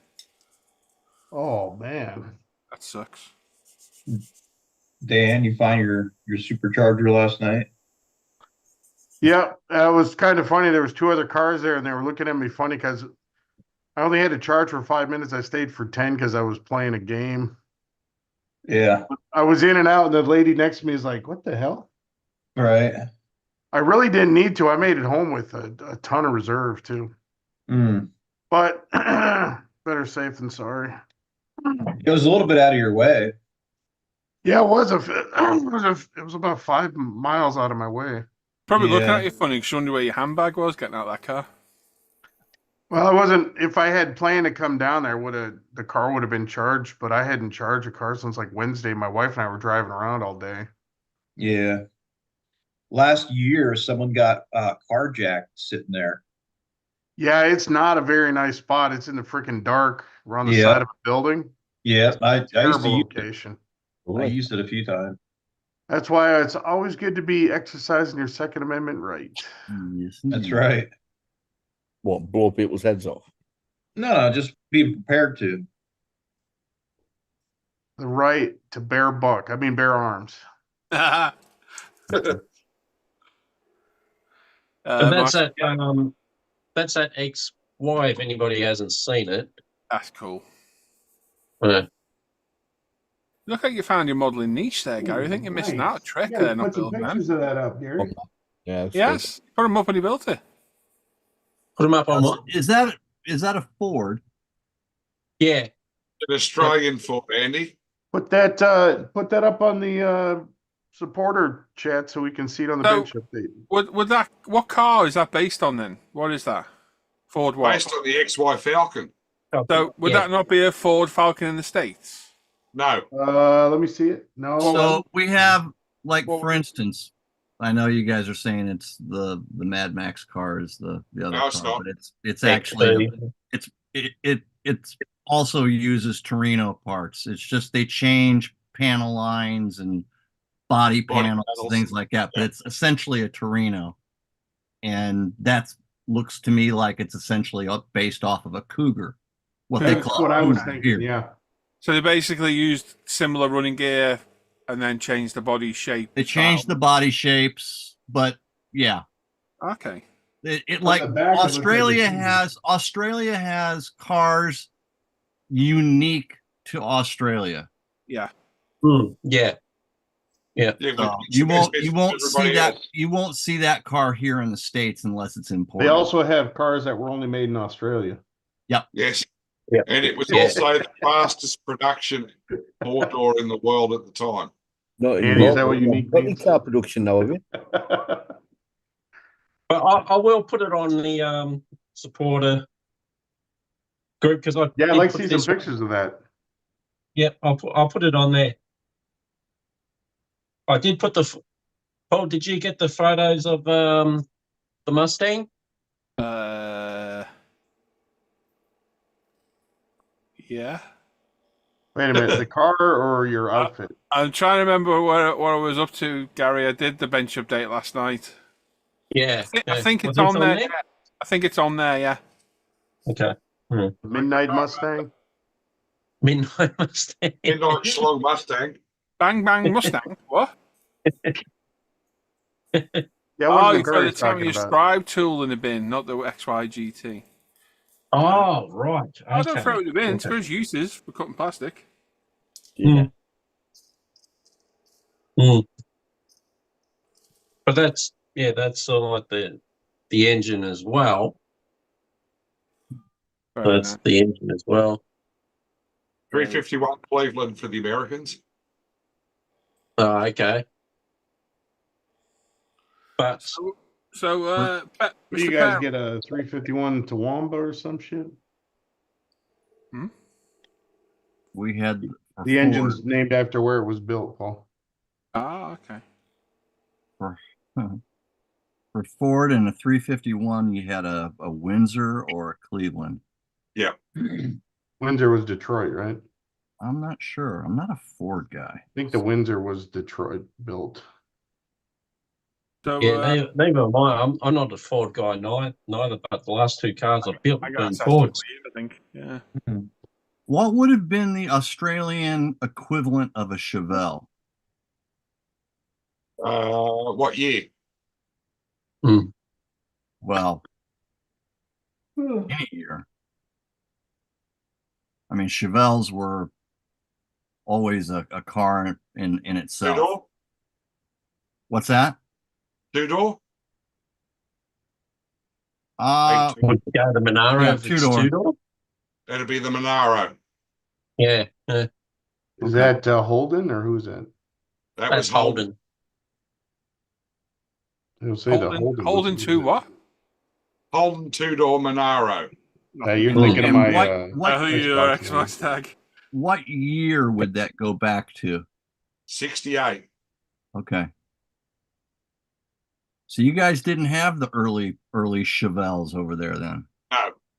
No, How about the they- Chevette? The There's- first Chevelle was 1964. yeah. The first Monaro was 68, Okay. and it started off with a 327, That's a good little motor. and then we went to the Australian-built 308, That Yeah. was a shit motor. which had the cylinder banks moved forward, so they were suitable for right-hand drive. Huh? Wrong hand drive, you meant? No. What, definitely Right. what right. do, what, Right, do, yeah. what do cylinder heads have to do with which side of the car you sit on? Better clearance for the steering gear. Ah, okay. And then the best Monaro was the 69 with the 350 Chev in it. Did you ever get big blocks? They put a 396 into a 72 Monaro. Damn. They called it Old Man Emu. It never sold. Wow. Really? Is that Yeah, because it was- of fuel Big block. prices? Big block No, Chevelles. We had what they called the high performance car scare in the late 70s. Yeah, we Yeah, had we- that problem too, but I don't think I don't think you could even get a big block after 1970 in a Chevelle here. But you guys, all these fancy big cars, we had Austin Princesses. Didn't we, Paul? Oh yeah. Nothing beats a princess. Yeah. Well, Princess. What Put a a looker, photo with what a the- looker they were. Austin Princess, and then it changed to a different name, didn't it? Was it Maxi? That was that a different car? Can you imagine the marketing All of us. when they want to sell a car called a Princess? Hey, leave the You should see princess alone, you should see lady. the monstrosity that it is. They're horrible. Paul, I put a photo with the supporter chat of my car fitting in the garage again. I've seen it before, mate. Yeah. And it took 10 months. Oh yeah, It's you're. him. I like the logo on your car. That's a Commodore. Yeah. Lionel Richie approves. There you go. There you go. There's an Austin Princess. Look at the state of that thing. Oh boy. Oh boy. I And can they're say we never got them down here. You'd be lucky if that was Didn't 80 you come horse- up with a better looking princess? You'd be lucky if that thing had 80 horsepower. Yeah. From a 2-litre engine as well. Yeah, from a 2.2 litre. Yeah, shite. That looks hideous. 80 horsepower is not bad. It was worse. Not many companies in the UK had sporty cars back then that were good sporty cars. What year was that, Paul? They were like 70s. 70s, early 70s, mid. See, 70s here, 70s here were epic. No, the only Early good cars, 70s. you're looking Rover P6. That was a great car, good looking car as well. The Jag Mark IIs. Then you got your sports cars like your MGs, Spitfires. I remember when MGs were all over around here. Oh yeah. Scimitars, beautiful car. How about a little Sunbeam? Those are Sunbeam. Oh, Yeah. okay. The company that had it in the UK, in my opinion, back in the 60s and 70s, mainly the 70s, is Ford. Their cars, their Escorts, because they were all motorsport derived cars, homologated cars, you got road going rally cars. And I think Ford, myself, had the market for the sports cars in the 70s. Can you think of anything else, Paul, that kept up with Ford in the 70s with stuff like that? Probably the Banter 400. Was that 70s? Um, They were 80s, weren't they, Mantas? yeah. Yeah. Opel Manta? I'm sure they were 80s. Yeah. Oh, there's a goat. Or Yes, a giraffe. Or a giraffe, yeah. Yeah, Kinda sound like this your is giraffe. why Fords are so affectionately loved in the UK, because in the 70s, you wanted a nice sporty car, you bought Mark 1 Escort, Mark 2 Escort, Lotus Cortina. Oh, what a Capri. car they were. Awesome. To be honest, Paul, you guys liked them because they were American. What? Talbot Sunbeam. Fords. That would be a reasonable. They weren't. You didn't get our cars over there. I don't think you got the Mark 1 and 2 Escorts over there. If we did, they were not the same. Yeah, they were not RS2000s. Yes, Talbot we got the Sunbeam RS was, Escort was shit They on were here. literally, the only reason they were really on our roads is because they were homologated. They had to produce them to race them. So that's why Ford and then Vauxhall and companies like that in the 80s, we had all the Escorts through the 80s. We had the Sierras, Fiestas, and then Vauxhall had the Astras, Novas. Oh my god, the Fiesta was such a piece of shit over here. Oh, yeah, yeah. well, different cars over here because they were all motorsport derived. XR2s, XR3s. I think Ford just said, "Hey, let's take all the good stuff out and sell it in the US." I Get the don't know what pop-up, they were get the thinking. pop-up. Yeah, loads of Sunbeam. Awesome. That was a pretty good alternative to Mark Yeah. II. So Yeah. They did well in rallying. But Pretty that little thing Oh, on the it's- right, that The silver one. Talbot Sunbeam Is that Lotus. trying to be an Escort or a Rabbit? None. It's just its own car. See, Alex, take care, man. Rabbit Austin was- Allegro, I had an Bye, Austin Alex. Allegro, Paul. I had an Allegro, terrible. Later, Alex. Terry saying, how do I join the supporter group? You need to become a patron, mate. Is the simple answer, buddy. It's literally for my patrons. We have a messenger chat group on Facebook. There's like 70 of us in there. And there's an actual supporter hidden group. They're all the guys share their pictures to and their purchases and their work. And I go through it every week on the bench. What's your entry patron level, Paul? For normal access, it's £3.50, and then for full access to near enough everything, it's £6. That's $15 down here, Terry, and it's well worth it. Well Yeah. worth it. Well worth it. Yeah, definitely. And don't do what I did and pay for it twice. You paid twice. He was paying twice for a few months, weren't you? We figured out what was going on. Yeah, I was on Milk the YouTube access and the patron. Oh yeah, because YouTube tries to get you to pay too. Yeah. Yeah, And I don't think they talk to each other. These were so I had to full. apologise for Paul for cutting Oh, back on his dear income. Austin Lord. Maxey, God, they were awful. Oh, I don't know That what was is- going. That is Whoever it. was You can't working- figure out which way it's going. This is why we love Fords in the UK, because the Fords were the lookers. God, Yeah, that's- and I've seen one of them That's coming in absolutely caravans. It's That's, fucking- horrific. that's old British Leyland's fault. Bloody British Leyland. Crap. Absolute crap. horrific looking. When you can buy, you Found can one. either buy that piece of shit, or you can go and buy yourself a road-going rally car. Doesn't leave much of a choice. No. Found Rover, on Rugby Rover P6, Paul. I always liked the Rover P6. Yes.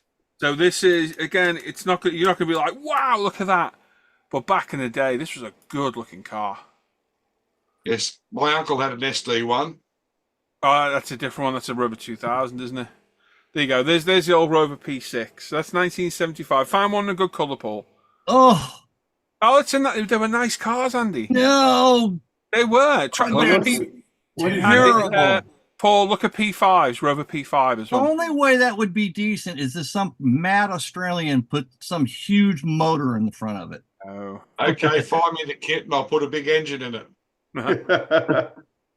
Put Mark II RS2000. Oh, the Rover SD1. What a car these They were. were absolutely Yes, that epic car in tried They to kill my uncle. They were really good cars. epic in I had an touring. old, if I remember right, that had an old 3-litre, 3.5 3.5 litre Chevy engine in it. Buick. Buick that put out about 150 horsepower. If I remember Yeah, correctly, Buick thought that it wouldn't sell in America because it was only 3.5 litres and all aluminium. Yeah. Why are you there, And so Paul? That's Yeah. highly Rover- desirable today. Brooklyn's Capri. Brooklyn's Capri. oh, no, we're talking. There you go. Now, this is one of my favourite cars. And these things are as rare as hell. Did they have the 3.1 Top in it? pictures. No, top pictures, Paul. It's got one in That full just sun. looks like it. That looks like our Ford Capri. It does, but this was a special edition last of. That one there. Came in Brooklyn's green. with the 7-spoke diamond cut RS alloys. Those things are worth a fortune Pretty now. limited edition, wasn't it? That looks cool. 2.8 litre V6, about 150 horsepower. Yep. Big, literally leaf sprung suspension. I think they still had on those as well. That springs, yeah. Yeah. Yeah, that looks good, that one. RS 2000 Mark II Yeah, the or 1. one that was sold in Australia was a 3.1. There you go. We got There's, them. there's the Mark 1 top left, 1970 to 75.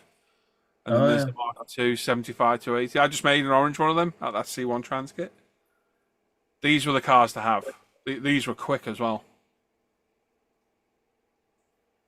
And just because Ford was so heavily homologated, got all the race cars. X-Pac arches on that, if I remember rightly. Yep, that's the one. 490 horsepower in a car that weighed nothing. Yeah, that'd be mental, that car. It wasn't that power back in the day. It was about 150, 200 horsepower if you were lucky. Oh, yeah, 150 max. I think even Yeah. the 3-litre S6. And they're on leaf sprung suspension, those things. They're really mental. That springs, yeah. Yeah, I think the 3-litre S6 was only about 135, I think. Dan Pedersen's in the chat. Saying, hey, guys. G'day. Michael saying Sunbeam Tiger with 289 must be a riot. Yeah, they called that the Cobra eventually. Dan P's there saying Terry joined the Patreon's best thing ever did from a building skills, hanging out with and learning from Paul and the other supporters is gold. And it's great. We've got a good little community here. Right. But it's a nice, private, closed-off community. It is. It really is. And Terry, if you join, turn your notifications off after you go to bed. Well, turn out full stop. Just turn them off full stop because we got people all around the world chiming in at all hours of the night. Yes, Hannah's the in first there time- saying hello to the OG Dan P. Yeah. The first time I was in it, it kept me awake for 2 nights until I worked out how to turn it off. And yeah, out of interest, Dan, I haven't told Hannah anything. She's worked everything out herself. Mark says, hopefully the Vertigo does one soon. Hope so, mate. Thomas saying, I'm back. Had to go on pause. Heard your comments on the dry booth. Actually pressed for time, especially with primer stage. So I did a bit doing parts dry faster and not just the body. Okay, fair enough. How much is it as well, mate? How much is it, Thomas?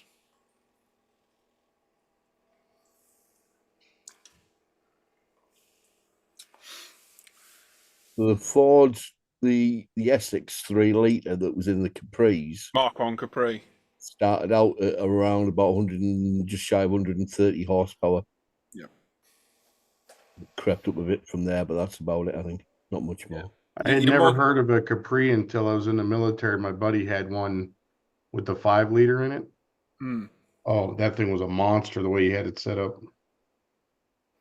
We had a Capri down here in Australia, didn't we, Paul? Yes, we did get the 3-litre Capri and the 3.1 weight raced at Bathurst. Nice. Yep. Yeah.